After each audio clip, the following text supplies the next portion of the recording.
శ్రీరామ్ చిట్స్లో నేను 1 లక్ష రూపాయలు అప్పు తీసుకున్నాను. ఆ చిట్టికి ఏంటంటే 9,532 రూపాయలు చెప్పిన 12 తిరిగి కట్టాలి. అంటే శ్రీరామ్ చిట్స్లో నాకు ఇంకో 3 lakhs చిట్ ఉంది. అన్ని షూరిటీ సబ్మిట్ చేసాం. అన్ని చేసిన తర్వాత క్యాష్ రిలీజ్ చేయాలి. మేనేజర్ని అడిగాను, ఏంటి సార్ పరిస్థితి ఏంటంటే, లేదు సార్ ఈ చీటీ ఉంది కాబట్టి మీకు షూరిటీ ఏం లేకుండా అప్పించాం. ఆ షూరిటీ అది క్లియర్ అయితే కానీ ఇది రిలీజ్ చేయాలి. నాకు మెసేజ్ వచ్చింది. ఆ మెసేజ్ ఏంటంటే, మీ చెక్ బౌన్స్ అయింది. శ్రీరామ్ ఆఫీస్కి వెళ్ళాను. సార్ ఏంటి సార్ ఇది మీరు ఇలా చేస్తున్నారు ఏంటి అని. సార్ జరుగుతుంటుంది సార్, ఆ 12 నేను ఇచ్చేస్తానండి. అడ్వకేట్కి ఇలా చేస్తే అన్న పదం అప్పుడు వాడాను. అడ్వకేట్ అయితే ఏం చేస్తారండి, మీరు అడ్వకేట్ నిన్న కాదు మొన్న అయ్యారు. సో అప్పుడు నేనేం చేశానంటే ఒక కేసు ఫైల్ చేశాను. CC number 9/2012 district consumer forum Visakhapatnam 1.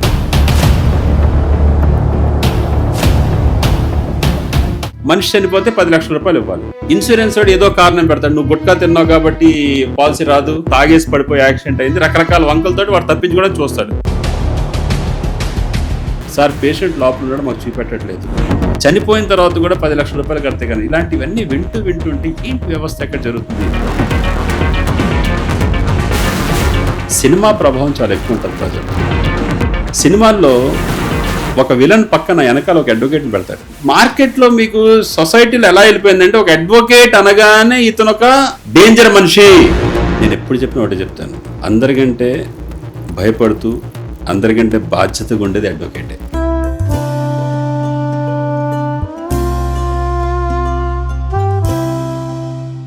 Hello viewers, నా పేరు Sriram. Welcome to San studios. So ఈరోజు మన ముందున్న గెస్ట్ ఉన్నారు. ఆయన సుప్రీంకోర్టు అడ్వకేట్ అండ్ ఆస్రా అనే ఎన్జిఓ స్థాపించిన వ్యక్తి. Is the founder of Aasra. So ఆయన 40 సంవత్సరాల వయసులో లా కెరీర్ను తీసుకుని దాని తర్వాత ఒక 10-15 ఏళ్ల వయసులో చాలా సోషల్ రెస్పాన్సిబిలిటీతో సోషల్ సర్వీస్ అయితే చేశారు. అండ్ చాలా మంది కన్జ్యూమర్ ఫోరం అంటే ఏంటి ఇవన్నీ చాలా మందికి తెలియదు. ఇట్లాంటి వాటిని ప్రజల దగ్గర తీసుకురావడానికి ఆస్రాను ఒక ఎన్జిఓ నెలకొల్పారు. దాదాపు ఒక 10,000 కేసుల దాకా మీడియేషన్ ద్వారా కోర్టు బయట కూడా ఆయన సెటిల్మెంట్ చేశారు. సెటిల్మెంట్ ఇన్ ద సెన్స్ అందరికీ ఆమోదయోగ్యంగా ఉండే చేశారు. చాలా ఆయన గురించి చెప్పాలంటే చాలా ఉంది. సో సార్ని అడిగి తెలుసుకుందాం. మన హబీబ్ సుల్తాన్ అలీ గారు, సుప్రీంకోర్టు అడ్వకేట్. నమస్కారం సార్. నమస్తే సార్, థ్యాంక్ యూ. ఎలా ఉన్నారు సార్? బాగున్నానండి. సార్ చెప్పండి సార్, ఈ ఆస్రా అంటే ఏంటి, ఇది ఎందుకు పెట్టారు, ఎప్పుడు పెట్టారు, అండ్ మీ కెరియర్ స్టార్ట్ ఎలా అయింది, ఇది మొత్తం మీ బ్రీఫింగ్ అయితే ఒకసారి ఇవ్వండి sir. So thank you very much అండి. So first of all already నా ఇంట్రడక్షన్ మీరు చెప్పారు. నా పేరు హబీబ్ సుల్తాన్ అలీ. యాక్చువల్గా ఏంటంటే బేసికల్ ఐఎమ్ ఫ్రమ్ విజయవాడ. సో విజయవాడలో బిజినెస్ లైఫ్ చేస్తున్నప్పుడు అంటే ఆ రకంగా చెప్పాలంటే ఫ్యామిలీ బ్యాక్గ్రౌండ్ కొంచెం middle class, below middle class అండి. సో జీవితం అంతా కూడా చదువుకున్నప్పటి నుంచి కూడా నేను జాబ్ చేసుకుంటూ అది పార్ట్ టైంగా చదువుకుంటూ అలా నా డిగ్రీ పూర్తి చేశాను. దాని తర్వాత బిజినెస్లో బాగా అంటే ఒక కసి తపన పట్టుదలతోటి బిజినెస్ చేశాను. దేవుడి దయ వల్ల ఏజ్ ఆఫ్ 39-40కి బిజినెస్లో బాగా సెటిల్ అయ్యాను. సో అంటే ఏమైతే ఉన్నాయో మంచి లైఫ్ స్టైల్. కాకపోతే ఇక్కడ ప్రాబ్లం ఏమైందంటే, డబ్బు లేనంతసేపు మనల్ని ఎవరు పట్టించుకోరండి. ఎప్పుడైతే డబ్బు వచ్చిందో అంటే అప్పటి నుంచి మీకు కంప్లైంట్స్ మొదలవుతాయి, ప్రాబ్లమ్స్ మొదలవుతాయి, ఇష్యూస్ మొదలవుతాయి. ఇన్కమ్ ట్యాక్స్ వాళ్ళు లేకపోతే తీసుకొచ్చి డబ్బులు కానీ డబ్బులు వచ్చిన తర్వాత నువ్వు ఎలా కట్టావని ఈ ప్రాబ్లమ్స్. అప్పుడు నాకు ఒక అడ్వకేట్ అవసరం వచ్చింది. అంటే నేను లైఫ్లో చూసింది ఏంటంటే, ఎప్పుడైనా సరే ఒక మనిషికి కంపల్సరీ ఇద్దరు ఉండాలండి. ఒకటి ఆరోగ్యం కోసం ఒక డాక్టరు, ఆర్థిక లావాదేవీలు నిలబెట్టడానికి సమాజంలో ప్రాబ్లమ్స్ ఫేస్ చేసి చూపెట్టడానికి ఒక అడ్వకేట్ అనే విషయం నాకు అర్థమైంది బాగా. అప్పుడు నేను చాలామంది అడ్వకేట్స్ని కలిశాను. కలిసినప్పుడు నాకు చాలామంది ఏం చెప్పారంటే, మీకు ప్రాబ్లం ఏంటంటే, ప్రాబ్లం ఏం లేదు, ప్రాబ్లం ఏమొస్తుందో తెలియదు నాకు, అది ప్రాబ్లం. రకరకాల క్వశ్చన్స్ వస్తున్నాయి, దానికి ఆన్సర్ ఎలా ఇవ్వాలో కూడా తెలియదు. రకరకాల అంటే బిజినెస్ చేసే వాళ్ళకి లీగల్ టర్మ్స్ తెలియదు మనకి. అప్పుడు నేను ఆలోచించాను, సో లా ప్రొఫెషన్ అంత అవసరం, కాకపోతే ఇది ప్రజలకు రీచ్ అవ్వాలంటే కూడా రకరకాలుగా ప్రాబ్లమ్స్ ఫేస్ అవ్వాల్సి వస్తుంది. మనం ఎందుకు లా చేయకూడదు. అట్ ఏజ్ ఆఫ్ 40 మా పాప 4th క్లాస్ చదువుతుంది, బాబు LKG అండి. సో విజయవాడ నుంచి వైజాగ్ షిఫ్ట్ అయ్యి వైజాగ్ ఆంధ్ర యూనివర్సిటీలో ఆంధ్ర యూనివర్సిటీ ద్వారా నేను చేసుకుని NBM లా కాలేజీలో జాయిన్ అయ్యాను. పిల్లలిద్దరిని టెంపరీ స్కూల్లో జాయిన్ చేసి నేను కూడా లా కాలేజీకి వెళ్ళి స్టడీ మొదలెట్టాను. లా కంప్లీట్ అయిన తర్వాత నాకు చాలా విషయాలు అర్థమైంది. సో అంటే లీగల్గా లా తెలియనంతసేపు ఒక కాన్సెప్ట్ అండి. లా తెలిసిన తర్వాత నాకు ఏంటంటే అసలు మన యొక్క కాన్స్టిట్యూషన్ యొక్క పవర్, మనకున్న రక్షణ, ఏదైనా ప్రాబ్లం వస్తే ఎవరికాళ్ళు ఎలా ప్రశ్నించవచ్చు అనే విషయం మీద చాలా మంచి అవగాహన వచ్చింది. ఈ అవగాహన వచ్చి ఈ ప్రయాణం నేను సాగిస్తున్నప్పుడు అసలు ఈ ఆసరా అనేది మీరు అడిగారు కదా ఇప్పుడు ఎందుకు పెట్టారనేది. సో ఈ ప్రయాణం సాగిస్తున్నప్పుడు నేను బిజినెస్ చేస్తున్నప్పుడు అంటే లా పూర్తిగా కూడా బిజినెస్ ట్రాన్సాక్షన్స్ ఉన్నప్పుడు, లా చదువుతూ ట్రాన్సాక్షన్స్ ఉన్నప్పుడు శ్రీరామ్ చిట్స్లో నేను 1 లక్ష రూపాయలు అప్పు తీసుకున్నానండి. ఆ చిట్టికి ఏంటంటే 9,532 రూపాయలు చెప్పిన 12 తిరిగి కట్టాలి. సో 4 నెలలు పే చేశాను. అదే చిట్ ఫండ్ కంపెనీలో అదే లోన్ తీసుకున్న దాంట్లోనే అదే శ్రీరామ్ చిట్స్లో నాకు ఇంకో 3 lakhs చిట్ ఉంది. ఆ చిట్ని నేను పాడుకోవడం జరిగింది. సో 48,000 మీకు డిడక్షన్ పోను, 2,52,000 క్యాష్ రావాలి మనకి after submission of all the sureties. అన్ని షూరిటీస్ సబ్మిట్ చేసాం. అన్ని చేసిన తర్వాత క్యాష్ డిసబుల్ అవ్వట్లేదు, అంటే క్యాష్ రిలీజ్ చేయట్లేదు. మేనేజర్ని అడిగాను, ఏంటి సార్ పరిస్థితి ఏంటంటే, లేదు సార్ మా ఇంటర్నల్ రిపోర్ట్లో ఒక ప్రాబ్లం వచ్చింది. ఏంటంటే మీరు అప్పు తీసుకున్నారు అక్కడ శ్రీరామ్లో, ఈ చీటీ ఉంది కాబట్టి మీకు షూరిటీ లేకుండా అప్పు ఇచ్చాం. ఈ చీటీ మీరు పాడేసుకుంటే అప్పు అవుతుంది కాబట్టి ఈ 6 నెలలు ఏదైతే అప్పు ఉందో మీరు కట్టేసినా పర్లేదు, లేదా ఆ డబ్బులు మా దగ్గర డిపాజిట్ చేసినా పర్లేదు, ఆ షూరిటీ అది క్లియర్ అయితే కానీ ఇది రిలీజ్ చేయాలి. ఓకే, మరి తప్పదు కదండి. కాన్వర్ట్ ఫస్ట్లో 6 నెలలు ప్రీ క్లోజ్ చేశాను. 6 months before 9,512 into 6 months pre close చేశాను. సో ఆటోమేటిక్గా బ్యాలెన్స్ అమౌంట్ రిలీజ్, అప్పటికి 2 months తర్వాత ఈ బ్యాలెన్స్ అమౌంట్ రిలీజ్ చేశారు.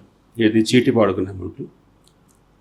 ఆ అమౌంట్ రాకుండానే నెక్స్ట్ మంత్ మళ్ళీ జరిగింది కదా, ప్రీ క్లోజ్ చేసి మళ్ళీ జరిగింది కదా, నెక్స్ట్ మంత్ 5th మళ్ళీ నాకు చెక్ ప్రజెంట్ చేశారు. సో ఆల్రెడీ క్లియర్ అయిపోయింది కదా, అమౌంట్ క్లియర్ అయిపోయింది కదా అని చెప్పేసి నేను బ్యాలెన్స్ పెట్టలేదు. నాకు ఒక మెసేజ్ వచ్చింది. ఆ మెసేజ్ ఏంటంటే మీ చెక్ బౌన్స్ అయింది, so your name will be refer to CIBIL and you will be charge for the penal charges of ₹400 అని. ఓకే, నేను వెంటనే అది పట్టుకొని శ్రీరామ్ ఆఫీస్కి వెళ్ళాను. సార్ ఇదేంటి సార్ క్లియర్ అయిపోయింది కదా అంటే, ఆయన రెగ్యులర్గా సారీ అండి మాది తిరుపతి అకౌంట్స్ ఆఫీసు, ఆ అకౌంట్స్ ఆఫీస్ కొంచెం ట్రాన్సాక్షన్ అవ్వలేదు. నేను క్యాజువల్గా, మనం సాధారణంగా ఏంటంటే మనిషి అనేవాళ్ళు తప్పు జరుగుతుంటుంది, క్యాజువల్గా నేను పట్టించుకోవడం మరి గొడవ వెళ్ళాం కదా ఫస్ట్ టైం అవుతుంది కూడా. ఆయన సమాధానం కూడా అలా చెప్పి సర్లేని వదిలేశాను. 8th month మళ్ళీ ప్రజెంట్ చేశాను. నెక్స్ట్ మంత్ కూడా మళ్ళీ నెక్స్ట్ మంత్ కూడా ప్రజెంట్ చేసి మళ్ళీ నాకు మెసేజ్ వచ్చింది. అదేంటి మళ్ళీ ప్రజెంట్ చేశాను, మళ్ళీ నేను మళ్ళీ బ్రాంచ్ ఆఫీస్కి వెళ్ళాను. అయ్యో సారీ అండి, అరే ఇదేంటి మామూలు చెప్పిన వెళ్ళలేదేంటి అని నా ముందు ఒక ఫోన్ అది చేసుకుంటే హడావుడి చేసి, ఓకే అండి మామూలు చెప్తుంటే వినట్లేదు సార్, ఇది రాంగ్ వచ్చింది, సారీ అన్నారు. సర్లే మనం పట్టించుకోవాలి. 9th month మళ్ళీ ప్రజెంట్ చేశాను. ఆటోమేటిక్గా ఈసారి ఏం చేస్తాం మనం, అప్పటికి నేను ఈ బిజినెస్ అంతా అయిపోయి లా ఫ్రెష్ అండి, లా అప్పుడే 2011లో నేను లా స్టార్ట్ చేసినప్పుడు 3వ నెల మళ్ళీ ఎప్పుడు వచ్చింది మెసేజ్ చూసి నాకు కోపం వచ్చింది. ఇదే కోపంతో శ్రీరామ్ ఆఫీస్కి వెళ్ళాను. సార్ ఏంటి సార్ ఇది మీరు ఇలా చేస్తున్నారు ఏంటి అని. సరే ఏం జరిగింది సార్ అని. మళ్ళీ ప్రజెంట్ అయింది. అరే మళ్ళీ ప్రజెంట్ అయిందా, పోతే పోలేండి, ఇంకా 3 నెలలే కదా ఉంది, 1200 కదా నేను ఇచ్చేస్తాను. నేను ఒకసారి అదేంటండి పోతే పోనీ ఏంటి, సిబిల్ రిఫర్ 3 times రెగ్యులర్గా చెక్ బౌన్స్ అది సార్ జరుగుతుంటుంది సార్, 1200 నేను ఇచ్చేస్తానండి, అది సిబిల్ ఏముంది మళ్ళీ మీకు మొత్తం అది మేము ఉన్నాం, అది ఈ టైప్ మాట్లాడుతుంది. అప్పుడు నేనేమన్నంటే ఏమంటే అదే కాదు నాకు అర్థం కావట్లేదు, ఒక అడ్వకేట్కి ఇలా చేస్తే అన్న పదం అప్పుడు వాడాను. వాడితే ఆయన అడ్వకేట్ అప్పుడు దాకా మాట్లాడుతున్న బాణి అదంతా కూడా అతను అంటే ఎప్పుడైతే నేను రిక్వెస్ట్లో వెళ్ళానో అప్పుడు దాకా సార్ ఇది అని చెప్పేసి చెప్పారు. నేను వాయిస్ వేసేది ఇదేంటి ఒక అడ్వకేట్ ఇలా చేస్తున్న మామూలు అంటే అడ్వకేట్ అయితే ఏం చేస్తారండి, financial institutions we are the total authority, మీ డాక్యుమెంట్స్ మా దగ్గర ఉంటాయి, మీరు అడ్వకేట్ అంటే అతను నాకు ముందు నుంచి తెలుసు, అతను మేనేజర్, మీరు అడ్వకేట్ నిన్న కాదు మొన్న అయ్యారు, మా దగ్గర 40 years స్టాండింగ్ అడ్వకేట్స్ ఉన్నారు, ఫైనాన్షియల్ ఇన్స్టిట్యూషన్స్ మీ అన్ని మా దగ్గర ఉంటాయి, ఏంటి మాట్లాడుతున్నారంటే ఆ టైప్ వస్తుంది. ఆ టైప్ వచ్చేసరికి నాకు కొంచెం మనసు బాధ కలిగింది, అట్లయింది. అప్పుడు నేను ఏం చేయాలని సర్లే అండి అయితే చూసుకుందాం అని చెప్పేసి బయటకు వస్తాను. నాకు ఏం చేయాలో తెలియలా, ఎవరితో మాట్లాడితే మా సీనియర్స్ అందరిని అడిగాను, సార్ ఇలాగా జరిగింది సార్ శ్రీరామ్లో ఇలా జరిగిందంటే, విషయం ఏంటంటే సీనియర్ అడ్వకేట్స్కి వాళ్ళ కేసులు వాళ్ళ వ్యవహారం వాళ్ళ విషయంలో ఈ చిన్న విషయం వాళ్ళకి ఎలా ఉంది, 400 మ్యాటర్ డబ్బులు కట్టేసేది అంటే ఇది ఒక చిన్న విషయంగా తీసుకున్నాడు. ఆ బాధ పడ్డవాడికి మన బాధ తెలుస్తుంది. కరెక్ట్. నా సమస్య ఏంటంటే మ్యాటర్ 400 300 కాదు, చెక్ క్లియర్ అయిపోయిందని ప్రజెంట్ చేయడం ఏంటి, దీన్ని అడిగేవాళ్ళు లేడా, దీన్ని మనం ఏం చేయలేమా, అన్నది ఆలోచిస్తున్నప్పుడు నాకు ఇంకో సీనియర్ అడ్వకేట్ నా బాధ చూసి అప్పుడు నాకు ఒక బుక్ ఇచ్చారండి. బాబు నువ్వు అడ్వకేటే కదా, ఇలాంటి వాటి మీద మీ కేసు మీరు చేసుకోవచ్చు, చక్కగా పని చేయి, పుస్తకం చదువుకొని నువ్వేం చేస్తావు చేసుకో అని చెప్పాడు.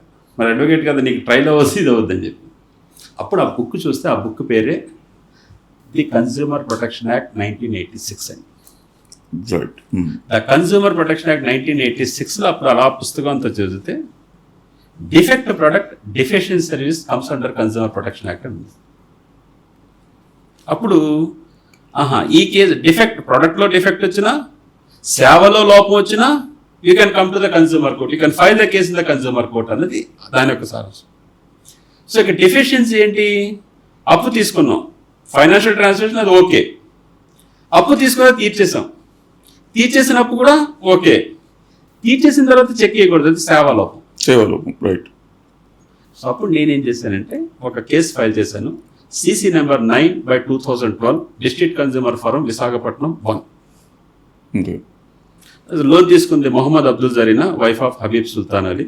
So opposite parties Shriram chits, Shriram investments, Shriram insurance, ముగ్గురు. ఎందుకంటే వీళ్ళు ఏం చేస్తారంటే అండి, అంటే ఇది ఒక రకంగా చెప్పాలంటే 3 ఒక ఆఫీస్లో ఉంటాయి, డిఫరెంట్ ఎంటిటీస్ ఉంటాయి.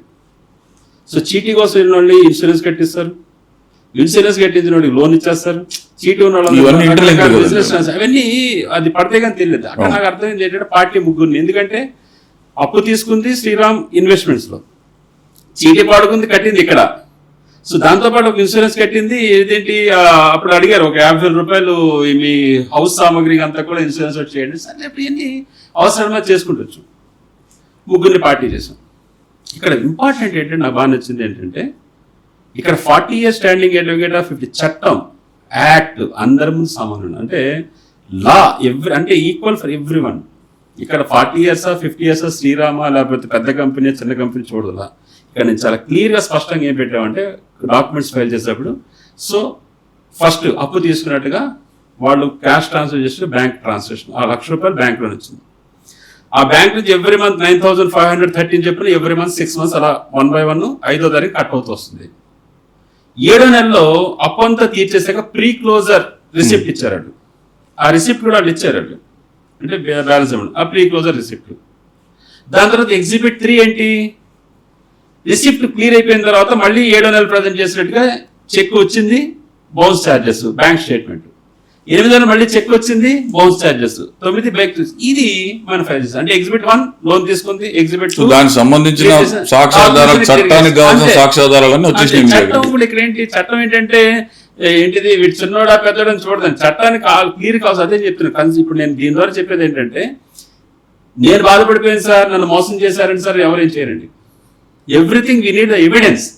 ఈ ఎవిడెన్స్ ప్రకారం పెట్టేసరికి 2 చూసింది, అక్కడ వాళ్ళు మాట్లాడడం లేదు. అప్పుడు కన్స్యూమర్ కోర్టు ఒక తీర్పు ఇచ్చింది.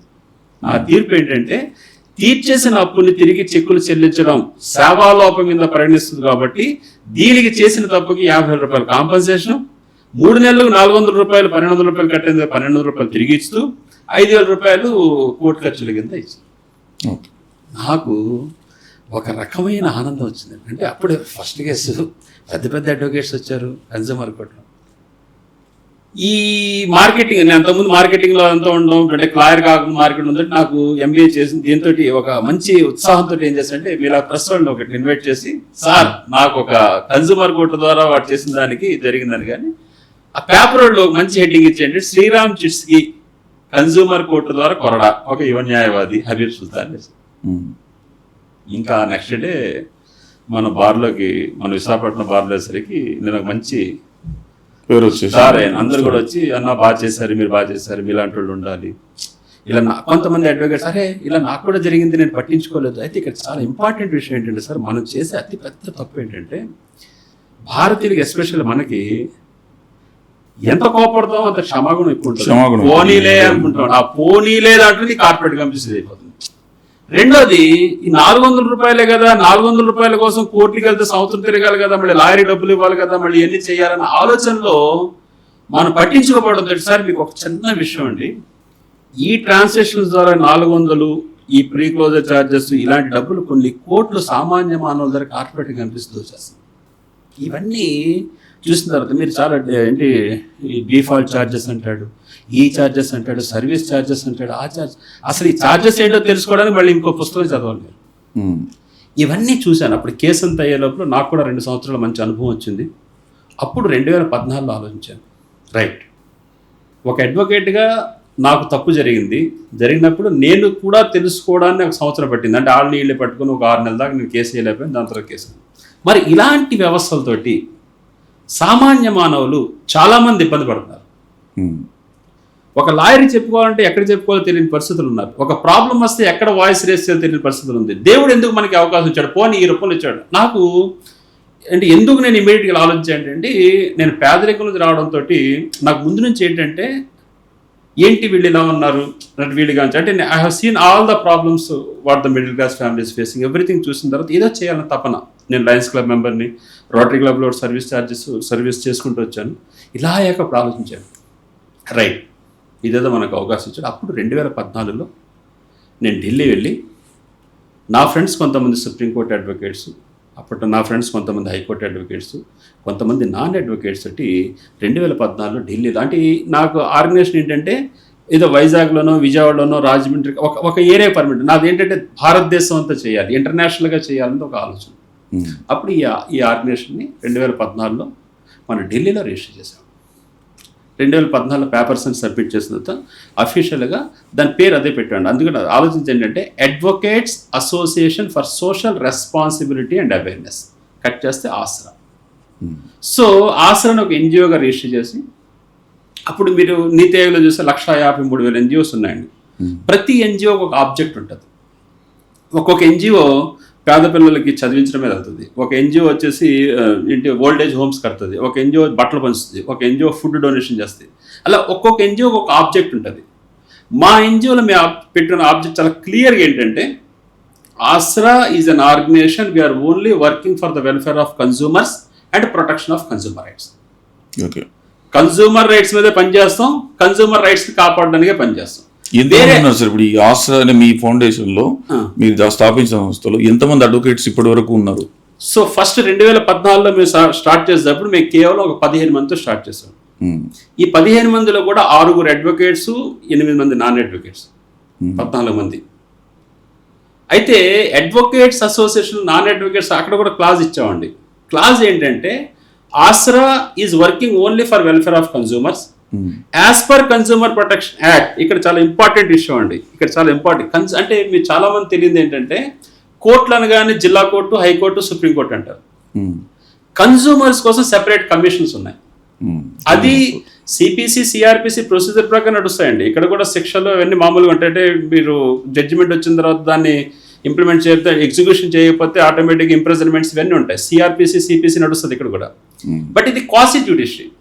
అయితే ఇక్కడ విషయం ఏంటంటే, ఈ కన్జ్యూమర్ కమిషన్స్లో అద్భుతమైన చట్టంలో ఏం ఇచ్చాడంటే, here you can file your case as in person, either your advocate, non advocate. If you are a consumer you can file your case as in person. Number 2, you can approach to the advocate and you can engage the advocate and you can file your case through an advocate. Okay. Number 3, you can file the case through an organization. Okay. The organization either registered, unregistered is not a matter అండి. The organization ద్వారా కూడా file చేసి, నేను ఆ point తీసుకున్నాను. ఆర్గనైజేషన్లో మళ్ళీ అడ్వకేటా, non advocate అని అడగలేదు. Any voluntary organisation can file the case on behalf of the consumer. Okay. So ఈ క్లాజ్ని తీసుకున్నా. ఈ క్లాజ్ని తీసుకొని అడ్వకేట్స్ చాలా బిజీగా ఉంటారు. అడ్వకేట్స్ కొంతమంది సోషల్ సర్వీస్ మీద ఇంట్రెస్ట్ ఉంటుంది, కొంతమందికి సహాయం చేయాలంటే అలాంటి వాళ్ళని తీసుకొని వీళ్ళు సమైక్య కలిసి నాన్ అడ్వకేట్స్ కూడా మనం దీంట్లో భాగస్వామ్యం చేసి అడ్వకేట్స్ అసోసియేషన్లో వాళ్ళు కూడా తీసుకురావడం ద్వారా ఈరోజు గర్వం చెప్పడం ఏంటంటే, వాళ్ళు కొంచెం ఫ్రీగా ఎక్కువ సర్వీస్ చేయడంతో ఒక 14 మందితో స్టార్ట్ చేసిన ఈ ఆర్గనైజేషన్ 2016లో అఫీషియల్ రిజిస్ట్రేషన్ ఏంటండి. అంటే 2014 సబ్మిట్ అయితే with all the verification 2 years పెట్టి రిజిస్ట్రేషన్ 2016లో అఫీషియల్ రిజిస్టర్ అయింది. 2016 నుంచి ఈ రోజు దాకా 9 రాష్ట్రాలకు విస్తరించాం. 9 states: ఆంధ్రప్రదేశ్, తెలంగాణ, తమిళనాడు, కర్ణాటక, ఒరిస్సా, మహారాష్ట్ర, గుజరాత్, న్యూఢిల్లీ. అలా 9 states మనం చేసుకుంటూ వచ్చామండి. ఈ 9 statesలో ప్రస్తుతానికి 1000 మంది వాలంటీర్స్గా వర్క్ చేస్తాం. దీంట్లో 450 మంది అడ్వకేట్స్, 475 మంది నాన్ అడ్వకేట్స్ తోటి వ్యవస్థ చేస్తాం. అయితే ఈ 2014 నుంచి ఇప్పుడు దాకా గర్వంగా చెప్తా అండి, ఆసరా ద్వారా 500+ కేసెస్ ఫైల్ చేసామండి. 275+ కేసుల్ని మనం జడ్జిమెంట్స్ తీసుకుని వాళ్ళ న్యాయం ఉంది. అలాగే అవేర్నెస్, ఆసరా పని ఏంటంటే క్రియేటింగ్ అవేర్నెస్ అంటే కన్జ్యూమర్ ఎవరు కాదు, కన్జ్యూమర్ హక్కులు ఏంటి, కన్జ్యూమర్ బాధ్యతలు ఏంటి. ఇప్పుడు మీ ఆసరాలో ఉండే లిస్ట్ అంటే ఎవరెవరు ఉన్నారు, ఎవరిని సంప్రదించాలనేది ఎట్లా తెలుస్తుంది సార్? వెబ్సైట్ ఉందా ఏదన్నా? అదే అండి, ఇప్పుడు ఇవన్నీ కూడా అవేర్నెస్ క్యాంప్ చేస్తాం. ఫస్ట్ ఇలా 2500 అవేర్నెస్ క్యాంపులు చేస్తాం. ఈ అవేర్నెస్ క్యాంపులు ఏం చేస్తాం, asra.in అని వెబ్సైట్ ఇస్తాం. సో మీకు ఏదైనా ప్రాబ్లం వచ్చినప్పుడు asra.in వెబ్సైట్లోకి వెళ్తే అక్కడ మీకు క్లియర్గా who we are, what we do. అలాగే అక్కడ టోటల్గా అన్ని స్టేట్స్ ఉంటాయండి. టీమ్ ఆసరా అని ఉంటుంది. దాంట్లో you select the state Andhra Pradesh, you select the district, ఆ డిస్ట్రిక్ట్లో ఎవరున్నారు, ఓకే, ఆంధ్రాలో ఎవరున్నారు, స్టేట్లో ఎవరున్నారు. అంటే ఈ స్ట్రక్చర్ కూడా ఎలా తయారు చేస్తామంటే మన కన్జ్యూమర్ కోర్ట్స్ ఎలా ఉంటాయంటే కన్జ్యూమర్ కమిషన్ ప్రతి ఒక్కరికి తెలిసింది. ప్రతి జిల్లాకు ఒక కన్జ్యూమర్ కమిషన్ ఉంటుంది. ప్రతి జిల్లాకి ఒక డిస్ట్రిక్ట్, దాన్ని ఏమంటారంటే కన్జ్యూమర్ డిస్ప్యూట్ రెడ్రెసల్ కమిషన్ అంటారు. దీని పరిధి ఏంటంటే కన్జ్యూమర్ కమిషన్ జిల్లా, ప్రతి జిల్లాకు ఒకటే ఉంటుంది. దాని పరిధి ఏంటంటే మీకు 50 లక్షల రూపాయల వర్త్ ఆఫ్ కేసెస్, 50 లక్షల విలువ కేసులను కూడా అక్కడ మీరు ఫైల్ చేస్తారు. ఈ డిస్ట్రిక్ట్ కమిషన్స్ అన్నిటిపైన కూడా స్టేట్కి ఒక కమిషన్ ఉంటుంది. State consumer dispute redressal commission అంటారు. సో ఈ స్టేట్ కన్జ్యూమర్ ఏంటి, 50 లక్షల నుంచి 2 కోట్ల దాకా అబోవ్ కేసెస్ అక్కడ డైరెక్ట్గా అక్కడ ఫైల్ చేయాలి. 2 జిల్లా కోర్టులు, జిల్లా కమిషన్స్లో ఒకళ్ళు గెలుస్తారు, ఒకళ్ళు ఓడిపోతారు. ఓడినైనా నాకు అన్యాయం జరిగిందని ఈ can go to the appeal also state కమిషన్కి. స్టేట్ కమిషన్స్ అంటే ప్రతి స్టేట్కి ఒకటి ఉంటుంది. ఆంధ్రప్రదేశ్కి ఇక్కడ విజయవాడలో, అలాగే తెలంగాణ హైదరాబాద్, కర్ణాటక బెంగళూరు, చెన్నై, ఇలా ప్రతి ఊర్లో ప్రతి స్టేట్ క్యాపిటల్లో ఒకటి ఉంటుంది. ఈ స్టేట్స్ అన్నీ కలిసి ఒకటి ఉంటుంది. దాన్ని national consumer dispute redressal commission అంటారండి. ఇది ఢిల్లీలో ఉంటుంది, ఇది ఒకటే ఉంటుంది. సో ఇక్కడ 2 కోట్లు and above ultimate up to unlimited అండి. 2 crores and above cases you can directly file in the national commission. State కమిషన్లో కూడా మీరు ఏమైనా అప్పీల్కి వెళ్ళాలంటే you can go to the appeal to the national commission. National కమిషన్లో కూడా మీకు ఏమైనా జరగలేదంటే next you can go to the supreme court. మళ్ళీ కావాలంటే నేషనల్ కమిషన్ నుంచి మళ్ళీ మీకు జరగదంటే you can approach to the supreme court also. Supreme court is apex court అంటే భారతదేశ అత్యున్నత న్యాయస్థానం. Once supreme court judgement pronounce అయితే దట్ ఈస్ ద ఫైనల్. ఇప్పుడు కన్జ్యూమర్ ఫోరం గురించి మాట్లాడుతున్నాం కనుక ఒక చిన్న ప్రోడక్ట్ మీద కూడా మనం ఫైల్ చేయొచ్చు. ఒక టూత్ పేస్ట్ ఎక్స్పైరీ ఇచ్చాడు అనుకోండి, ఇంకేదని ఇచ్చాడు, ఒక సాధారణ మనిషి జీవితంలో వచ్చే, అందరికి పెద్ద రాకపోవచ్చు, మీరు ఒక 400 రూపీస్తో స్టార్ట్ అయింది మీ కేసు, చిన్న ఉంటుంది. ఈ చిన్న కేసును పట్టుకొని మీరు చెప్పిన ఇన్ని స్టేజ్లు దాటి సుప్రీంకోర్టు దాకా వెళ్ళాలంటే, ఎందుకంటే అవతల దిక్కున్నది మనం పోరాడేది ఒక వ్యవస్థతోటి. ఇక్కడ మనం పోరాడేది ఒక వ్యక్తి, ఒక వ్యవస్థతో, ఒక కార్పొరేట్ వ్యవస్థతో, ఒక పెద్ద కంపెనీతోనే పోరాడుతుంటాం. సో ఇక్కడ నుంచి అక్కడ దాకా సుప్రీంకోర్టు దాకా వెళ్ళేలాగా మీ ఆసరా ఫౌండేషన్ ఎంతవరకు కన్జ్యూమర్ తోటి దగ్గర ఉంటుంది, ఎంతవరకు అసిస్టెన్స్ ఇస్తుంది, దీనికి ఛార్జెస్ ఏమైనా చేస్తారా, ఇంత ఓపిక ఉంటుందా కన్జ్యూమర్కి? అయితే 2014 నుంచి 2023 దాకా ఏవైతే కేసులు చేసామో టోటల్గా ఫ్రీగా చేసాం. ఓకే, టోటల్గా ఫ్రీగా చేసాం. ఇప్పుడు మీరు చాలా మంచి క్వశ్చన్ అడిగారు. ఇది ఎలాగంటే డిస్ట్రిక్ట్ కమిషన్ లెవెల్స్లో కేసెస్ ఏమైనా ఫైల్ చేయాలంటే మినిమం ఛార్జెస్ అండి. అంటే మినిమం ఛార్జెస్ అంటే లక్షకి ఎంత, లక్ష అప్ టు 5 lakhs దాకా 0.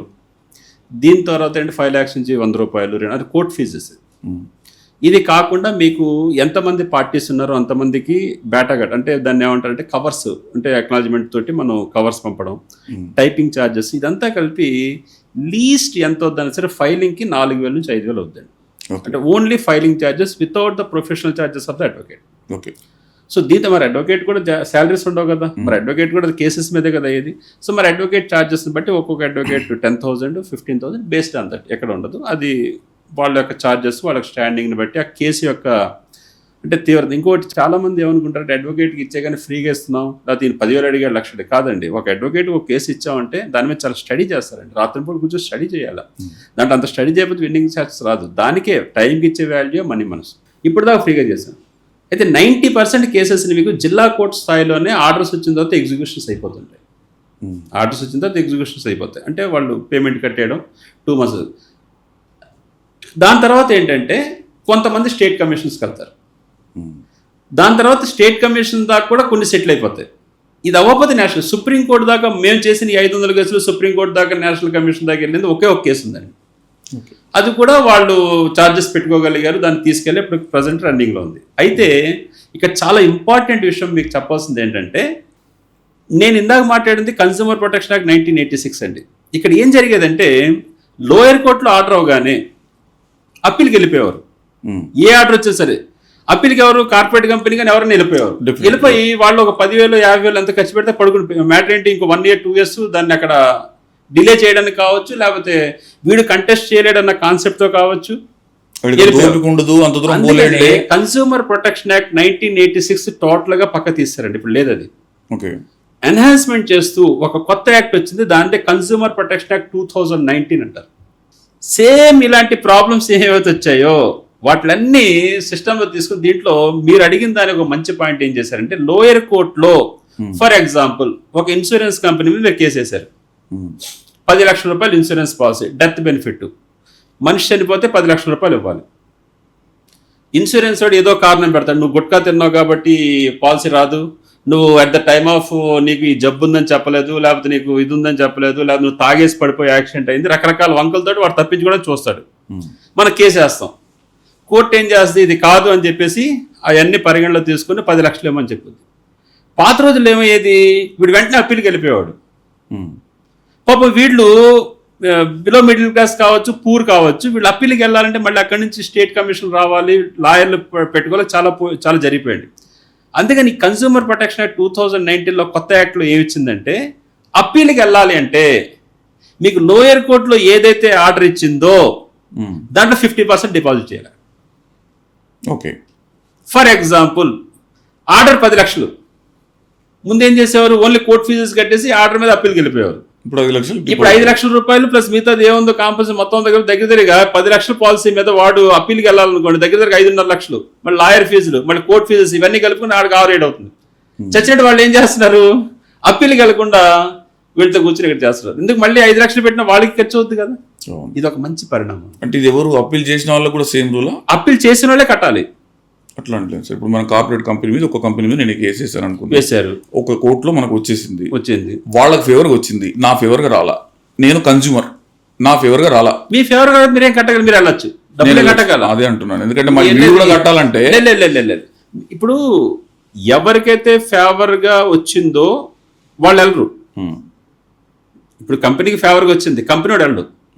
కన్స్యూమర్ నేను, నాకు ఫేవర్ గా రాలేదు, నాకేం డబ్బులు రాలేదు, నేను వెళ్ళాను, మళ్ళీ దీని మీద అప్పీల్కి వెళ్ళొచ్చు, ఓన్లీ కోర్ట్ ఫీజులు, లాయర్ ఫీజే. ఓకే, అసలు డబ్బులే రాక నాకు రావాల్సిన డబ్బులు మళ్ళీ 5 లక్షలు 10 లక్షలు. మీరు ఇందాక అడిగింది 90% లోయర్ కోర్ట్స్ లో కన్స్యూమర్స్ ఫేవర్ గా వచ్చినప్పుడు కార్పొరేట్ కంపెనీస్ వెళ్ళిపోతున్నాయి. ఎవరికైతే డబ్బు కట్టవలసిన వాళ్ళు వాళ్ళు వెళ్ళాలి, కట్టవలసిన డబ్బులో 50% డిపాజిట్ కట్టాలి. ఓకే, సో జనరల్గా కన్స్యూమర్స్ అంటే ఎట్లాంటి ప్రొడక్ట్స్ మీద వెళ్ళొచ్చు, అంటే ఎలాంటి జనరల్గా ఇప్పుడు కొన్ని సాధారణ ఎగ్జాంపుల్స్ అయితే ఇవ్వండి.